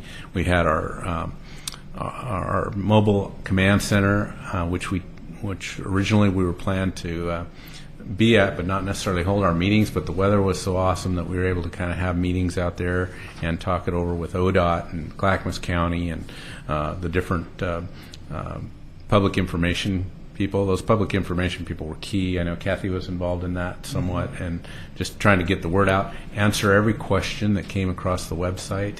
There was a lot of concern about the webcam not kind of working when they thought it should be, or they couldn't get it to work. But for the most part, it worked, and I think some people's web access may have been the problem there. But the bridge was moved into place as planned. I think the weather helped a lot. I'm sure they would have got the work done anyway, but the weather was very helpful. They were done They were done early, but the decision was made to not open early because the effort involved in getting the crews there, doing the work during to transition the traffic back so that they could use a bridge would have had to be done during a daytime hours, and there were some safety concerns about doing that. So, and we had people lined up and scheduled to come in that needed to come in at those particular hours to make the changes to signals and remove all the traffic control. So, we were a few hours early, but we made the decision that the safest route and the most the the fact that we'd provided information about when we were going to open. We wanted to stay true to that, so we did, and I think it was the right decision in every regard there. The only comment that I heard from anybody was a comment about the message that was sent saying stay away from Oregon City. And the person, it was kind of funny because they said, next time this happens, we should have a different message. And I say, okay, well, the next time we have 2 bridges out, I'll be sure and put that recommendation in. So we had business owners along the detour routes that were, while the traffic was slow and at times bumper to bumper traffic, they were pleased. The Spicers, the hobby shop, people that they said would never drive by their building were there to see it and were happy, stopping and were willing to come in. So we heard good comments like that too. So how do you deal with 2 bridge closures at once? You're going to hear it all. Yeah. When is the has the time lapse been put on the website already? Yeah, you can access it from the homepage, or from the main page. It's kind of neat. Yeah, It is. There's one other thing that I didn't know was happening, but Nancy and Alita, I'm sure, knew this, was that I know they knew because it was funded. It was a project-funded item, but Kittleson has installed several tracking devices. It was unique to me in that I had never heard of this before, but they have now ways to track people's cell phones. So they put data collectors out at several key locations. I don't know I know there was one at 213 and Schooners Way, which is the new roadway. So Clackamas River Drive and 213, there was one there. In town, I think at Beaver Creek and 213 there was one, and at least 2 other locations in town, and then something down on 99E where they could track traffic times based on a particular cell phone that had that capability, and they could collect that data and kind of get theoretical, pretty close documentation of traffic maneuvering and how the town was affected. And in talking to the engineer from Kittleson Associates, his plan was so I think there were several that contributed to the collection data, including the city. I think Kittleson even sponsored some of it, Clackamas County and ODOT. And the idea was to collect that data and put together a report. There haven't been many highway closures like that have been studied. So I don't know what the objective. Maybe Kathy. Do you know anything more about that than I do? I was just kind of intrigued, and really the only way I got that information is because the traffic engineer who did all the traffic control plans for this project, and has been reviewing all the permanent and temporary pieces of this. Hermanos, him and I were out there at like 9 o'clock, 10 o'clock at night. Just traffic was pretty slow, and we were just kind of talking about some of the things that he was working on with that project. So he was really excited about that piece. So maybe some of that will come to you, and we can share it with you when it comes around. That'd be great. These devices don't track individual drivers, do they, and their behavior? No. It's more just a mass kind of traffic count and looking at routes and John, if you didn't know this, your smartphones have a little more data gathering than you probably they realize. start giving out pre-tickets. Well, based on statistical, we know that We you're think you're going to be speeding tomorrow. No. I know it was information gathering that would be useful for future freeway closures. Yeah. And I remember Kittleson- thinking, that sounds really cool, but I don't remember the specifics. Kittleson's an international company, so a lot of their staff gets pretty excited about bigger project and kind of what that means for farther beyond just the construction zone. So yeah.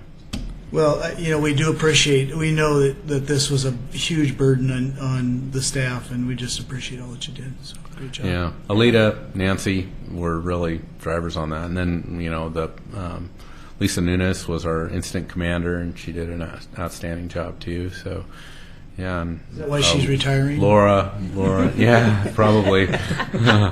Laura and Kathy, and like I said, there's just been a lot of people that have been involved with that and made it a success. So That's great. the next item is mine too. But really, Kathy could probably talk through this just as well as I could. She, did you hand these You all out? have one of these? Yes. Okay, I want to make sure that I gave everybody one of the reports, a book, and then a construction project update. Does everybody have? Yes. Okay. Just making sure.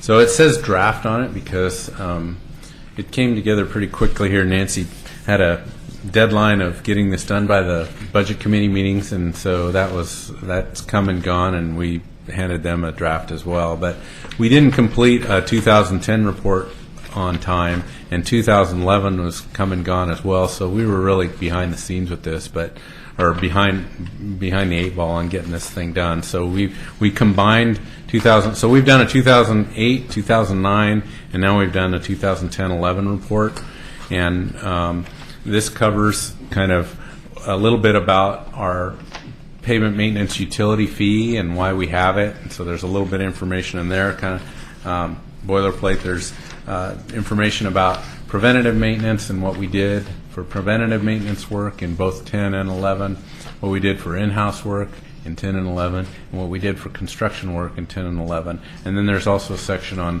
what were our 5-year pavement maintenance plan that we put together, and then some of the 2012 work and the fact that we're contracting with Murray Smith or we hope to be there tomorrow night. The City Commission's making a decision to award a contract to Murray Smith and Associates to actually do the design work for the summer 2012 construction. So good information. We've tried to follow pretty much the same format that we did in 2009. There's a lot of information. Some of it's apples to apples comparison, but not much of it. Every road's got its uniqueness to it and different needs. So, but we have tried to. I think the key for me is always what is the unit treatment cost for this particular roadway, and we use some of the cost information that we have from bid tabulation and try to apply it to a particular area that we did work in and come up with a unit price, and then kind of think about how that unit price compares to maybe what our pavement management system uses for unit prices, and then just kind of be accountable for the money that we're spending and actually share the work with you. So there's tables in here that share that. There's also maps in here that share that. And the idea is to keep this is kind of a challenge to put together sometime, but in reality, it's probably most useful for us to look back and be able to say, here's what we did in the past. We haven't lost sight of that. If we lose a staff member that was key to the program, we'll always be able to go back to our these reports and understand what work was completed and the other piece to that is what work we're planning. We're definitely trying to get out in front of that work a little bit earlier, so we're coordinating the utility work the utility needs before the pavement gets done, so we're not cutting our new pavement. So anyway, a lot of information there. I'm sure you'll all take this home and study it and read it. We encourage you to do that. We think it's a good report card of what we're trying to do with our pavement utility fee, and we think the public is kind of expecting that. So I'll take any questions. Quick question. Page 5, that you have the rating for the PCIs there, good down to fail. And there you list the overall, and it looks like we're slowly sinking here. That's your conclusion. Do you break that down into how many are in the good, how many are in the satisfactory and fair too, rather than just an overall average? We can break that down. I imagine you have that data. Yeah, we do. The ones that are at the bottom, you're probably focused on. Sometimes if you remember in that 5-year plan, we tried to prioritize some things, not necessarily just based on PCI.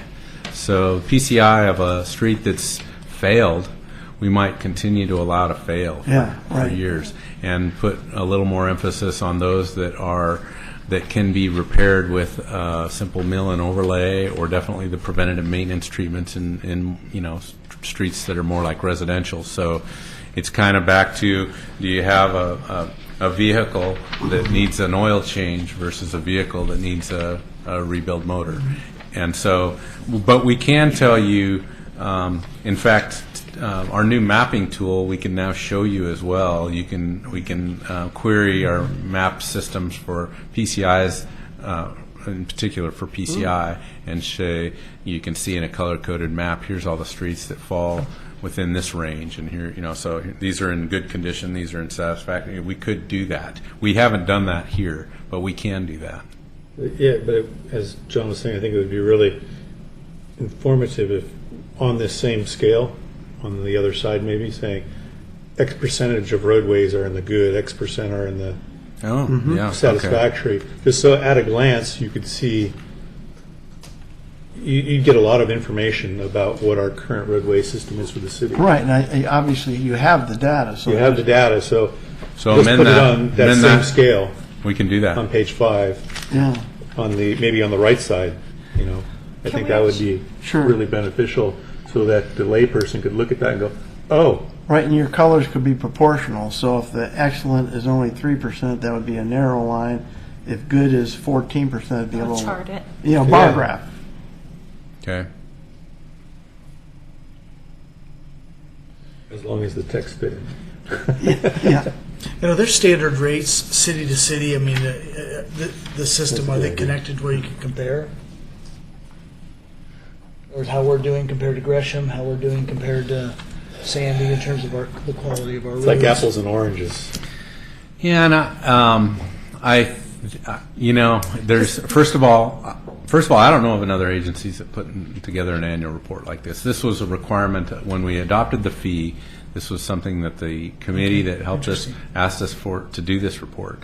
This is, I was telling Kathy today, I don't know of another agency that's putting this level of detail into a report. I would think the bigger cities, well, Portland, we already know we're doing better than them, but the Oregon City is right at that level where it's still not unsurmountable to kind of put this kind of a report together and have it be meaningful. I think Troutdale, Fairview have it. I don't know if I know they use the PCI, they use the analysis. I don't know if it's as deep as this, but I know that they had the categories. I remember looking at them, and they may update it every 2 or 3 years instead of annually. But at any rate, they have what we have in that they use the Street Saver software, right? And they do get a report from that. They do their inspections every 3 years, or they do a third of their system, just similar to what we do.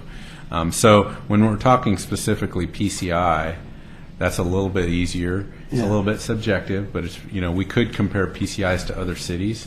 Although even that was a challenge to get. It's kind of hard for people in cities to acknowledge that, and it can be a disheartening number when you watch it drop. I mean, some of that difference between a 68, which is what we started in 2007, to a 60 or 61, I think had more to do with the inspections and the subjectivity involved with the inspections than it did with the fact that we were falling behind. But at the same time, we ramped this program up. Our needs early on were more than what we were funding, and they still are very close. Our needs probably, I think, if you remember in that 5-year pavement management plan, for the first 7 years we ran a 7-year needs analysis. I want to say there was $35 million worth of street work, and we were collecting about 7.5. So, the needs are pretty high, and we'll probably never be able to, collect what we need. We're going to have to just dance this dance. And this winter, for instance, has been wet and cold, and our streets are showing the conditions all over. We see it on Malala. We see it on one of the streets that we'd love to get to is Claremont. It's You know, there's some real problems there, but we'll do what we can. And a lot of the communities are different age. This is, you know, the oldest city in the state, and you have a lot of areas that were annexed, and who knew what the standards were when they were putting in the roads. Right. So you had newer communities like Troutdale, 3/4 of that's quite new, so had different Don't compare standards. us to better Wilsonville. conditions. Wilsonville or Tualatin. Tualatin's had a street utility fee for years, and they're a new city. Yeah, We're playing a lot of catch up right now. yeah. One thing is that as part of the fee implementation, people are always asking me, how long are we going to have it, et cetera, et cetera. And I'm not sure how many of you were, Betty might realize this, that the City Commission is required to review the fee after 5 years, and so that 5-year period is next year. Right. So, That's correct. You're on so, page 3, right? yeah, was it on page 3? The rates, you know, that it started in 2008. Yeah. So anyway, next year they're going to review whether to continue charging it or just assess if we're accomplishing it, whether it should be increased or decreased or phased out.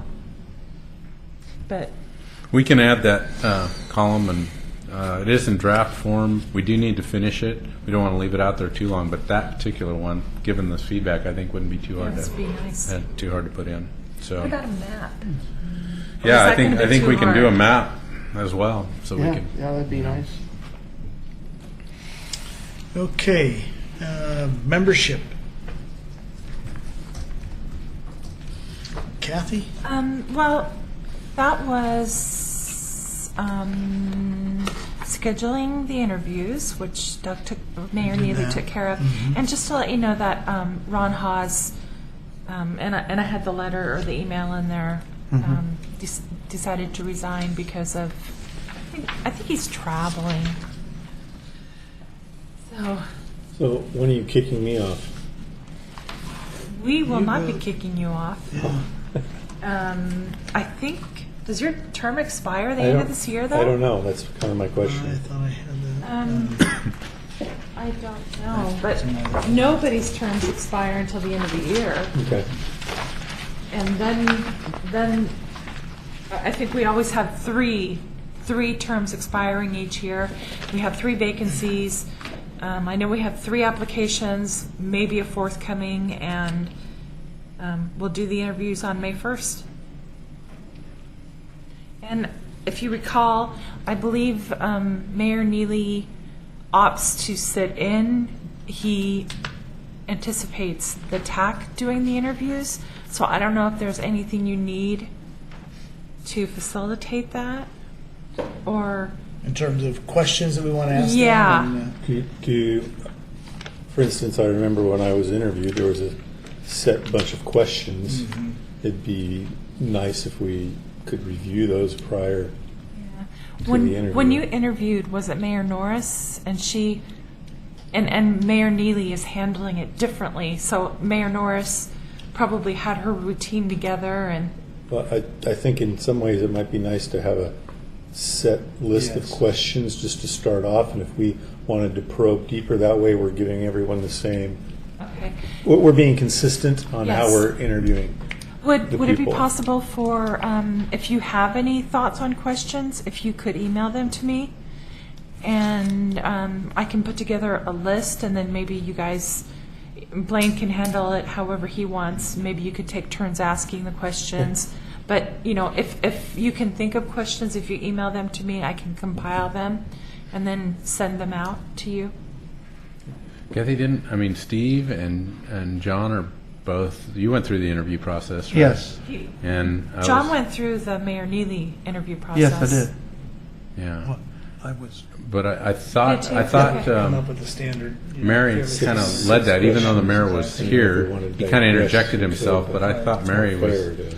We had a Each list applicant. of questions. I'll do some. Do we have? But Mary Blaine- would have had a list. Mary would have put a list. Blaine together. asked most of the questions when I was here, and it didn't seem like there was like 3 to 5 questions. Right. Yeah. Yeah. Yeah, I guess what I'm saying is, I think maybe we're a little more disorganized because we're kind of getting used to this new way of doing business, doing interviews. So, maybe we should try and get a set list of questions together? Yeah. And Yes. if you can help me do that, that's Why do you wonderful. want to be on the committee? What's your experience working with committees? Yeah. Are you Republican or Democrat? This is a nonpartisan position. Just kidding. How much do you want for pay? That's right. That's right. Have Yeah, they don't- filled out prior applications though, Kathy? Sorry? Did they fill out an application? Yeah, Okay. yeah. And Which has some questions on it, doesn't it? Yeah, it does have It does have questions questions, and some of them are fairly, the answers I noticed, at least the ones on the email, were fairly short. Yeah, I don't think that there's a whole lot. Yeah. But you're right, there are questions there. We got it. Gentlemen. I'm Bob LaSalle, and I'm one of the applicants. And the questions, or the answers were short because the form doesn't allow you electronically to go very far. Hey, Bob. Is that what it was? There's a line where you're Yeah. out, really probably should have 5 or 6. Yeah. And that wasn't a complaint on my part. Shorter is better. Sometimes I tend to be Well, it was a go too complaint on long. my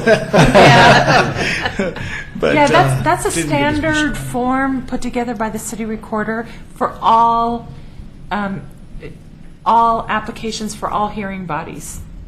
And I don't have any control over it, but we have control over what we ask applicants. And I made sure everybody was in the city limits. Yeah. There you go. Okay, so who's going to start the email for the questions, and then we I'm can just asking that We send you questions. you send me questions. Okay. If I get some duplicate questions, Okay. then you'll just I'll take Betty's and drop yours. okay, fine. And if we can reply all so that we can all see what's going on, that would be great. And that's Yeah, perfect. okay. Does everybody have And everybody? if we don't get any, we'll Email come mine up. to be secret. If anybody, Then we'll ask Mr. LaSalle for questions. Right.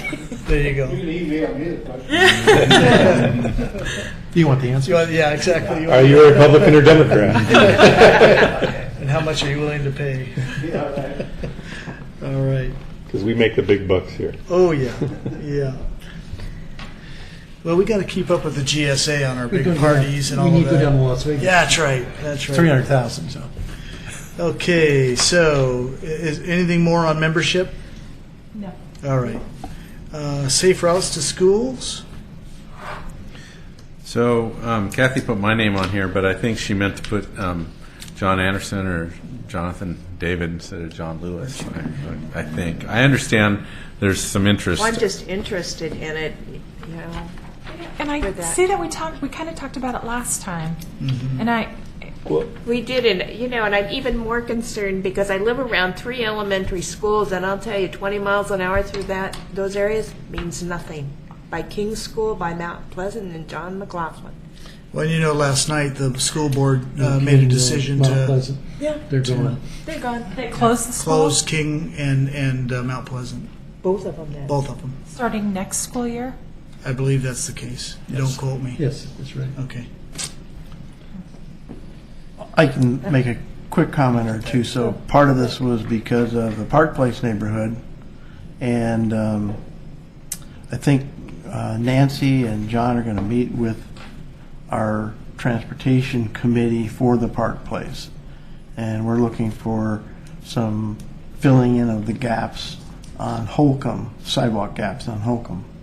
And we have a gentleman who's writing the grant, and he's trying to get the pieces to come together. Nice. And one of the things that one of the committee members was looking for was, has Oregon City received funds through the Safe Route to School program grants? Have they gotten grants in the past?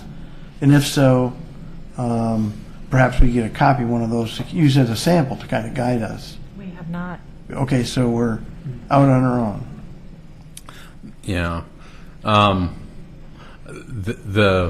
This is. I think some of the data gathering was an email, right, that came from you, Jonathan, didn't it?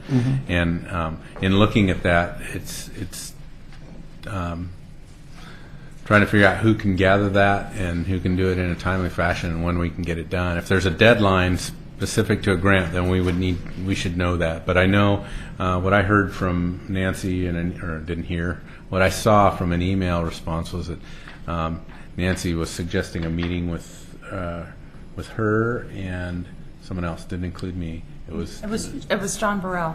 Okay, John Burrell. Well, some of the information would have been, it would not take your GIS team too long to pull the data, because they'd just be drawing a circle and pulling all the centroids from the property parcels and counting them, so we know how many households are in those 3 different subdivisions.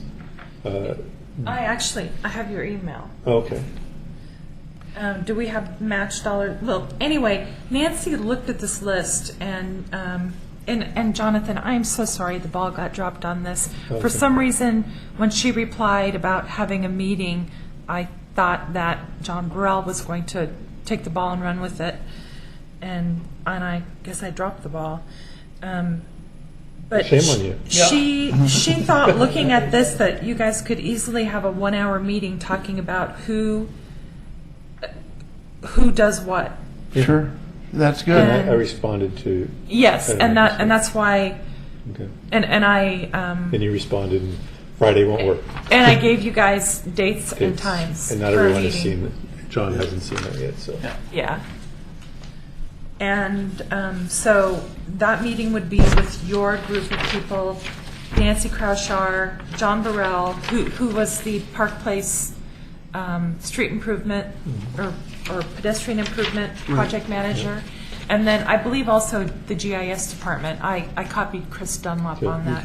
And I've also spoken to the school, and they're willing to get the transportation provider there as part of an action plan team. Somebody from the school would be on the action plan team.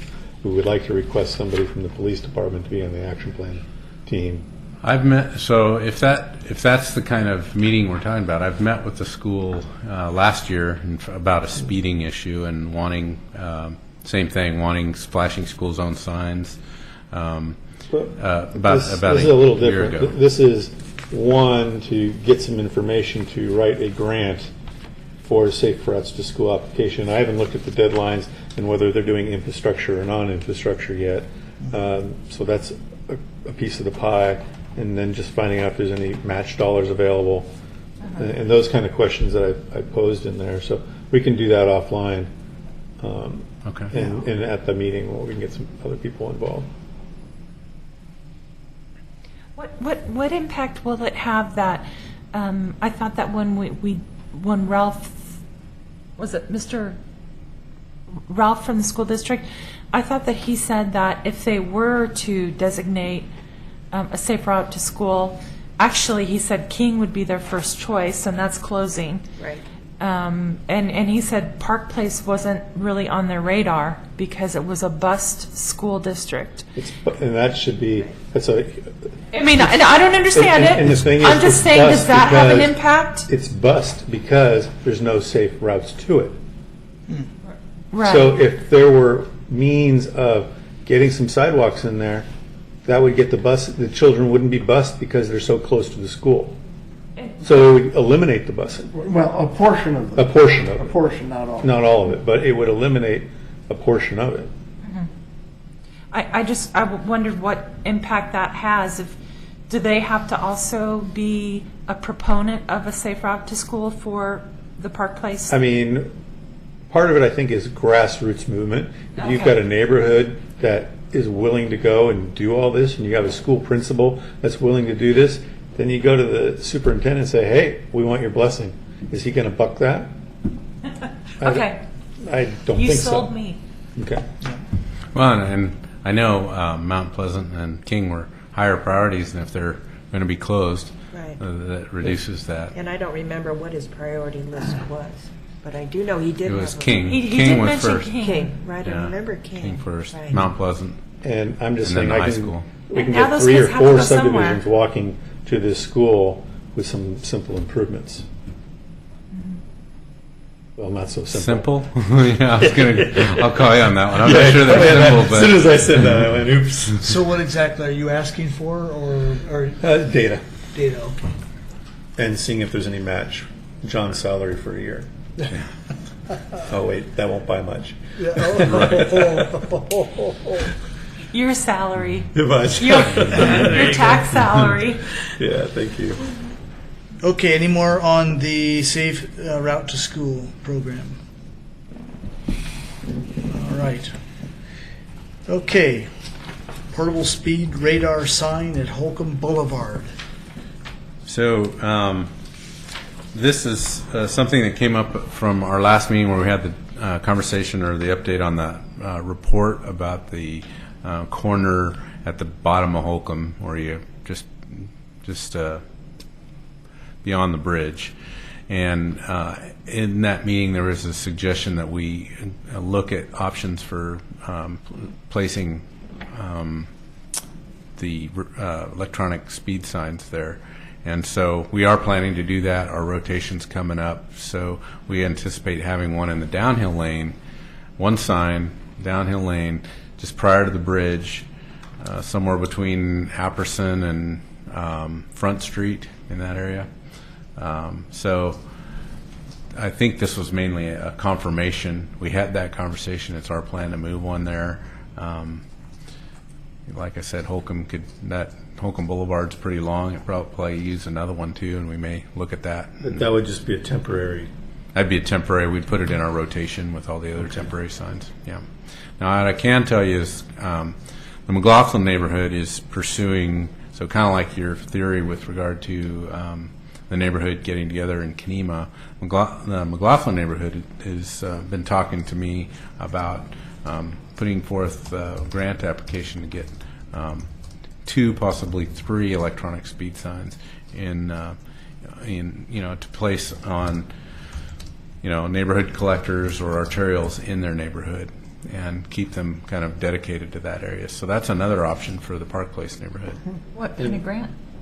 They're going after the Metro Enhancement Grant. Just because there's been but 2 deaths in the last 3 years there, I think that's and it's such a sharp corner, and it's preceded by a long straightaway. I think that's an ideal location for a permanent type sign before the corner.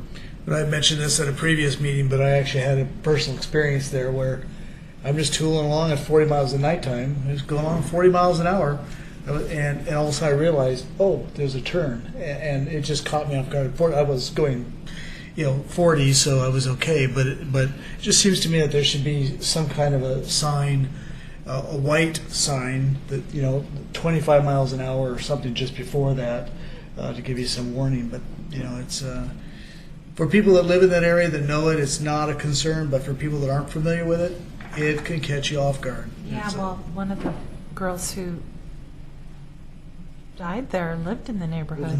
That's amazing. There were 2 deaths since I was. Yeah, 2 deaths. Right.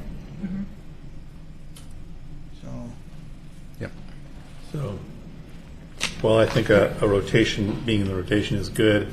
I kind of think that I would like to see that somehow get in a queue for permanent funding. It's a Not because start. I live up there. It's a start. Not because I live up there. But Especially when they start flashing at you, you're going too fast. Right. Yes, Just talk that's about very it helpful. with the association. We just funded. only one. No, I'll talk to you later. One sign. Yeah. Well, and even an idea too. There are a lot of service clubs in Oregon City that look for projects and do a lot of fundraising, and something like that, Yeah. like the Lions or Rotary or And something. a lot of them do school-related things. So Yes. Some of them are school-related. That Yeah. only strengthens that link. Yeah, so don't hesitate to call and ask them to get involved and help. We love those signs. We know they're effective. They are. They just seem to be costly, and it's not much different than some of the things that get requested of us all the time for more signage. It's not one. It's not just one. It's the collective request of all those, whether it be speed bumps or just a standard signage or the electronic signage or crosswalks. And it's not just the acquisition, it's the maintenance. Yeah. And Right. How many signs are in the system now, John? We know that number. I don't know it off the top of my head, but we can give you No, I mean the ones, like the one on Washington. The blinking ones? Oh, you mean how many do we have in our rotation? The signs that are temporary with the we've got 4 of those, and then we have the 2 here on 5th Street Right, that are permanent. Is the one on High Yeah, temporary? there's one on high. Oh, that's been there for a long time. Yeah, it's right. It's 3 months. We've been going with a 3-month rotation. So I just love the one on Lynn because I get so caught up in my thinking, and just driving down there at 35, and boy, the things are flashing at you, and so I find them to be very helpful. yeah, I think they are. I'm in the same boat. About $3,000 each.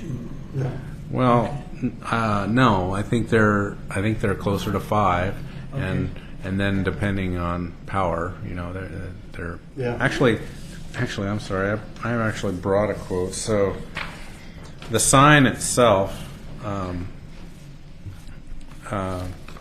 is $4,300.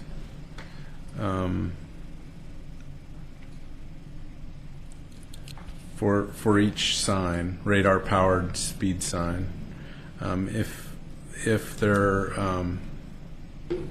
AC powered, they're just under $3,000 a sign, but then you got to get power there, and often that can be expensive. So that's the challenge. The thing is, those are very effective for people like myself who don't mean to speed.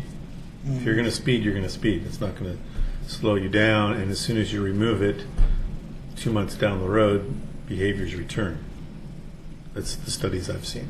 Yeah. So it's effective for people that are seeing it right there at the moment that are good citizens and don't mean to be speeding. The speeders, it doesn't really stop them, and as soon as you remove it, a month or 2 down the road, you're back to square one. Right. I agree. I just we're trying to spread that funding. We've got funding for a couple more, and our intent was to buy those, but we're also looking at just if we're going to wait till the end of the budget year to see kind of how we're doing, and if we don't have if we've overexpent, that would be a place where it would be one of those purchases that we could not do. But we've got $10,000 budgeted for more solar powered signs. I mean, another approach would be to have the fee litmus test. So if a neighborhood really wants it, maybe they pay for half and the city pays for half. That doubles the number you can get. And it also provides a regulator in there. So once they start to see them, everybody's going to want them. So how do you regulate that? Say, well, you have to decide it's important enough to everybody in this neighborhood to pop for $25 or $50 to get the match from the city's program. I mean, if you want a permanent one or something like that. So that's just another way to think about it, because cities will get millions of requests for something like that if they're popular and they work reasonably well and they start seeing them popping up in the neighborhoods. When do we get ours? I think that's the approach that's nice about McLaughlin is there's matching funding requirements from the neighborhood itself. So they're getting a grant. They're applying for a grant. I don't know if they're going to get it, but they're going to apply. I'm not sure how that means. I would hazard a guess we could get Enhancement matching funds from our criteria. neighborhood. I think that's what they're. Yeah, I think we that's could. the grant they're applying. And And I there's a mean, tourism we might grant, even put that as a OCCIT. priority to write a That's small come and grant, gone.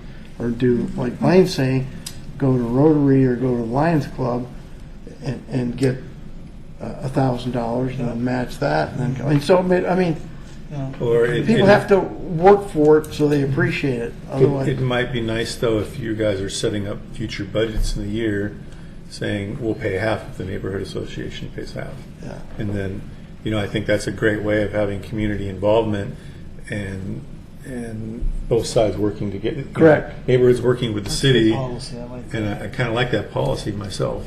Yeah. But that would obviously come in future years, and and that way you can get a list going. So every year you have $10,000. The signs are $5,000 a piece. You could get a couple signs out there, 4 of them. And the neighborhood has skin in the game. And Yep. that's- I think And It's that's- just like, yeah. yeah. That's right. So instead of having 4 temporaries, you could get 4 permanent every year. What's the maintenance on? Well, it's as long as they're not vandalized, it's not too bad. If we had more of them that could stay in one place, that'd be better. Because really, our maintenance, most of our maintenance is moving them from point A to point B. We had one that got somebody, I think, ran over it, and that was a little more costly to get fixed. But normally, if you want specifics like battery costs, I've provided that before. I think I have it in some old notes. I could resurrect it, but batteries. I think batteries are like $80, and they go out supposedly every 5 years. The lead acid or? And the LED lights themselves have never been. They don't have much history on how frequent they're going to fail. So we don't know. I think I would be safe to say that you could have the battery costs be referred back to the neighborhood association, saying as part of the agreement. Yeah. I mean, $80 for a neighborhood association to come up with is nothing. I'll chip in. I'm sure that we could write up an agreement between the city and the neighborhood association that would defer those costs. I don't know much about that, Jonathan, just because most of them don't have a mechanism other than people like yourself volunteering to hand them a check as a donation. Other than that, most of them, other than McLaughlin and I think a couple others have been raising funds through like snow cone sales at some of the. But it could be just a MOU between the city and the neighborhood association. But what I'm saying is most of them, the only funding that they really have is what they get from the city for their newsletters. So I've heard that before but if there's volunteers, if they had a call out asking for that to write a donation, I'm guessing that's what you're talking about? Or even an LID. Or a fundraiser. I mean, Or a fundraiser, right. or- So, I mean, you don't have to get that specific, but what you're trying to do is say, we agree there's some value there. We want to see that the neighborhood's behind this. You make a contribution, we'll make a contribution. It may not be 50-50, but, so get the neighborhood involved. And like Blaine was saying, I mean, it's hard for a neighborhood to be involved if they can't see themselves doing anything substantial every couple of years. This would be something like that. And I don't know how hard an LID is to do, but with the amount of people we have along Holcomb, if we did an LID, we could pay for the whole cost In 1 year. in 1 year. Do you, we regulate speed bumps. You have to meet the criteria, Right. because if everybody could install speed bumps, they would, and then it reduces their effectiveness. Correct. Do you feel like there would be any effectiveness reduction with if the radar signs were populated throughout the city? That's the potential. So That's the potential. staff would want to look at that. And I would think it would have to be approved by staff. Yeah. But I don't think staff would have an issue putting a sign before the curve on Holcomb, I think. No. No. No, but I'm not saying that. I'm but just I'm saying- saying that if we allow your neighborhood to do it, No, I think you would have to have a policy in place, right. just like you have speed bump criteria. Uh-huh. But I'm sure that 2 deaths So, kind of meet the criteria. So you do agree, though, that a policy would have to be established, so not just any neighborhood could do, not just any road would qualify? Yes, correct. I mean, I think maybe it's so simplistic and a given, but maybe we need to spell it out. We need to have a set criteria because we wouldn't want to Yeah. blanket the city because then people would start to disregard them. Subject to Approval by the city studies, engineer. exactly. They would Whatever have to do studies and studies. engineering studies. But if the city approves it and says that is acceptable within a range. My guess is it may look very similar to the speed bumps study. Yeah. I mean, there's similar kind of devices, and so Maybe. maybe You know we that- should resurrect that and see if, or not resurrect it, but review it to see if it's closely related, and maybe we need to tweak that and I mean, bring it before Holcomb the. has traffic, you have the volume, Yeah. you've got the speeds, you have crash data, which has 2 deaths. I'm just using that as an example, Right. but you know, it might be a certain amount of volumes with speeds, If it doesn't meet that criteria, you don't do it. then you don't qualify. Yeah, so. That's good. And, you know, I wouldn't be opposed to following up on an LID. I don't think there's anyone, maybe I'm just speaking for myself, but not that many people would complain about, the cost wouldn't be that high. No. For an LID for It that would be project. very That's an directly LID. related. And it would- So, I mean, local it would be improvement worth. districts. To me, that sounds Try like it. a lot of administrative costs. Sure. An LID. Now, do you remember Frontier Parkway? The homeowners association totally established that. The homeowners association for the speed bumps, every home in the association was assessed in their association fees, and that's so that the city was totally kept out of that. Right. Well, the reason I That's was an thinking association, LID, not, Yeah. not a neighborhood. the reason I was thinking LID is this doesn't benefit One neighborhood. neighborhood. Right. This is benefiting everybody that is adjacent to Holcomb. So it's not, I don't think the burden of cost should be placed on one neighborhood association. That's why I was, Yeah. but, you know, if you're talking $7,000 to $8,000 to have this installed with permanent, well, because this should probably be a permanent electrical, so it could be even up to $10,000. The beauty of yours is you probably only need one downhill. Yeah, we only need one downhill for that specific location, but I think it should be a permanent power solution, which then there's no batteries, and power's not far away. Yep. But somehow funding it so that it's equally distributed, and that's why I was suggesting an LID. Back to your discussion about the TSP. Does it? I don't know that they're even considering this component, but would that be a piece that would be? It would be more likely to get accomplished through an LID if it were listed in the TSP as a project. Yeah, I think it's a safety issue, and I think you could identify it as part of a plan. Just like I've had project, but in some ways you can identify specific safety issues, but often you don't get into that minutia. In a TSP, it provides sidewalks and safety along this corridor. You can still So it's corridor improvements to enhance safety along Holcomb. you can still insert it as a comment on the map. And then you could insert it on a comment on the map. But Yeah, I was kind of thinking it'd be nice if we're talking citywide to have, truly identify where we want ped-activated crosswalks, electronic, where we want school zones. Maybe we just say, every school zone that's on a collector should have flashing school rapid zones. flashing Yeah, beacons.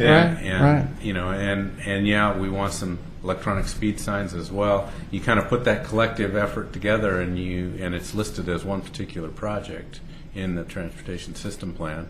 That And might be- maybe then that's more easily acknowledged in a local improvement district, it would definitely help. I would think if you're applying for grant funding to have it there too. Certainly, and if you bundle them all together and focus them around schools, I think the grant fundability would be a higher likelihood then, because you're doing it for, and the community support would probably move it up in priorities, because it's not just one little hit by a school here and Well, there. the problem with doing it that way is it's hard to put that in a short, medium, or long-term funding strategy. Seems like it's pretty short, given all To the do all the feedback. schools in Oregon City? Yeah, I think That's a, Well, you could evaluate that. So, yeah, the first step would be to have someone from our group.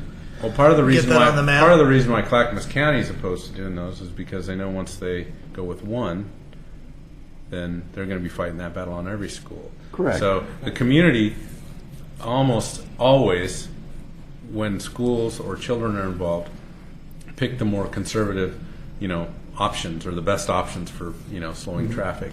So to me it's kind of like, well, once you start down that road, I think why not just look at the collective efforts, cost of all of the schools, and then you might even get a package deal. right. Exactly. And So how do we get that process started then? Would that be That'd be a comment on the TSP. comment on the TSP? so, Yeah. well, at this point, why don't we just make a motion at this point to put it as a committee, TAC committee recommendation, going to the TSP, and you can just get the ball rolling, do some analysis, and maybe it'll fly, maybe it won't.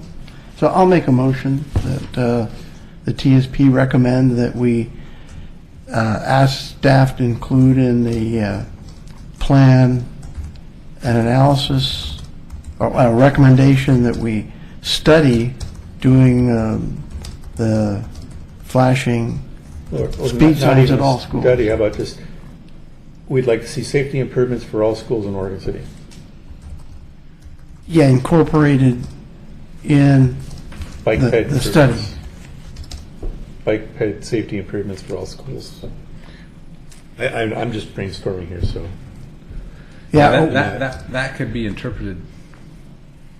often Not broadly. as specific. It's broader. Maybe that's the right way to deal with it in the TSP. That's why I was trying to be intentionally broad, because it could be Why don't we say that and then including to include radar, speed signs, Activated. rapid flashing beacons, Right, pedestrian right. rapid flashing beacons, To include radar, radar speed signs, and rapid flashing, pedestrian activated rapid flashing beacons.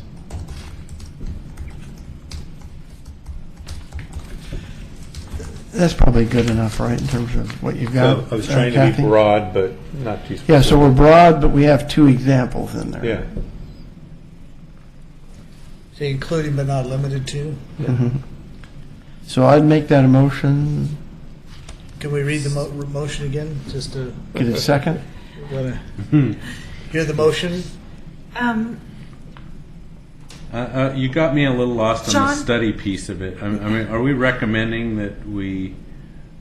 I mean, the TSP is our study. Yeah, that's why I was saying I didn't think Yeah. study. I just say having a project. We're identifying a project Yeah, that's better. Identify a project. to incorporate safety improvements along school zones and corridors to improve bicycle and pedestrian safety. Examples are Including but not limited to. da, da, da, da. I think. Yeah. Yeah. Okay. TAC recommends.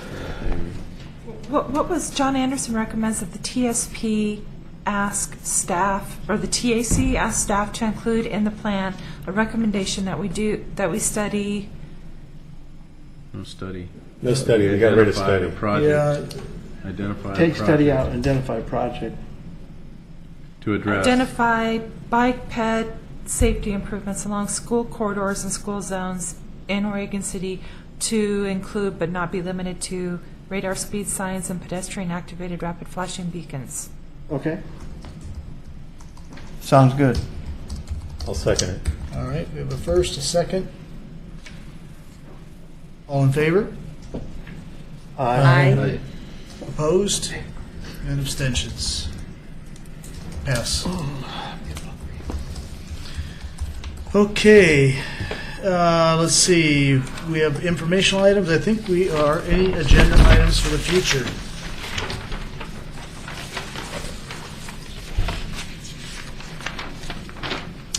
All right, I hope to have.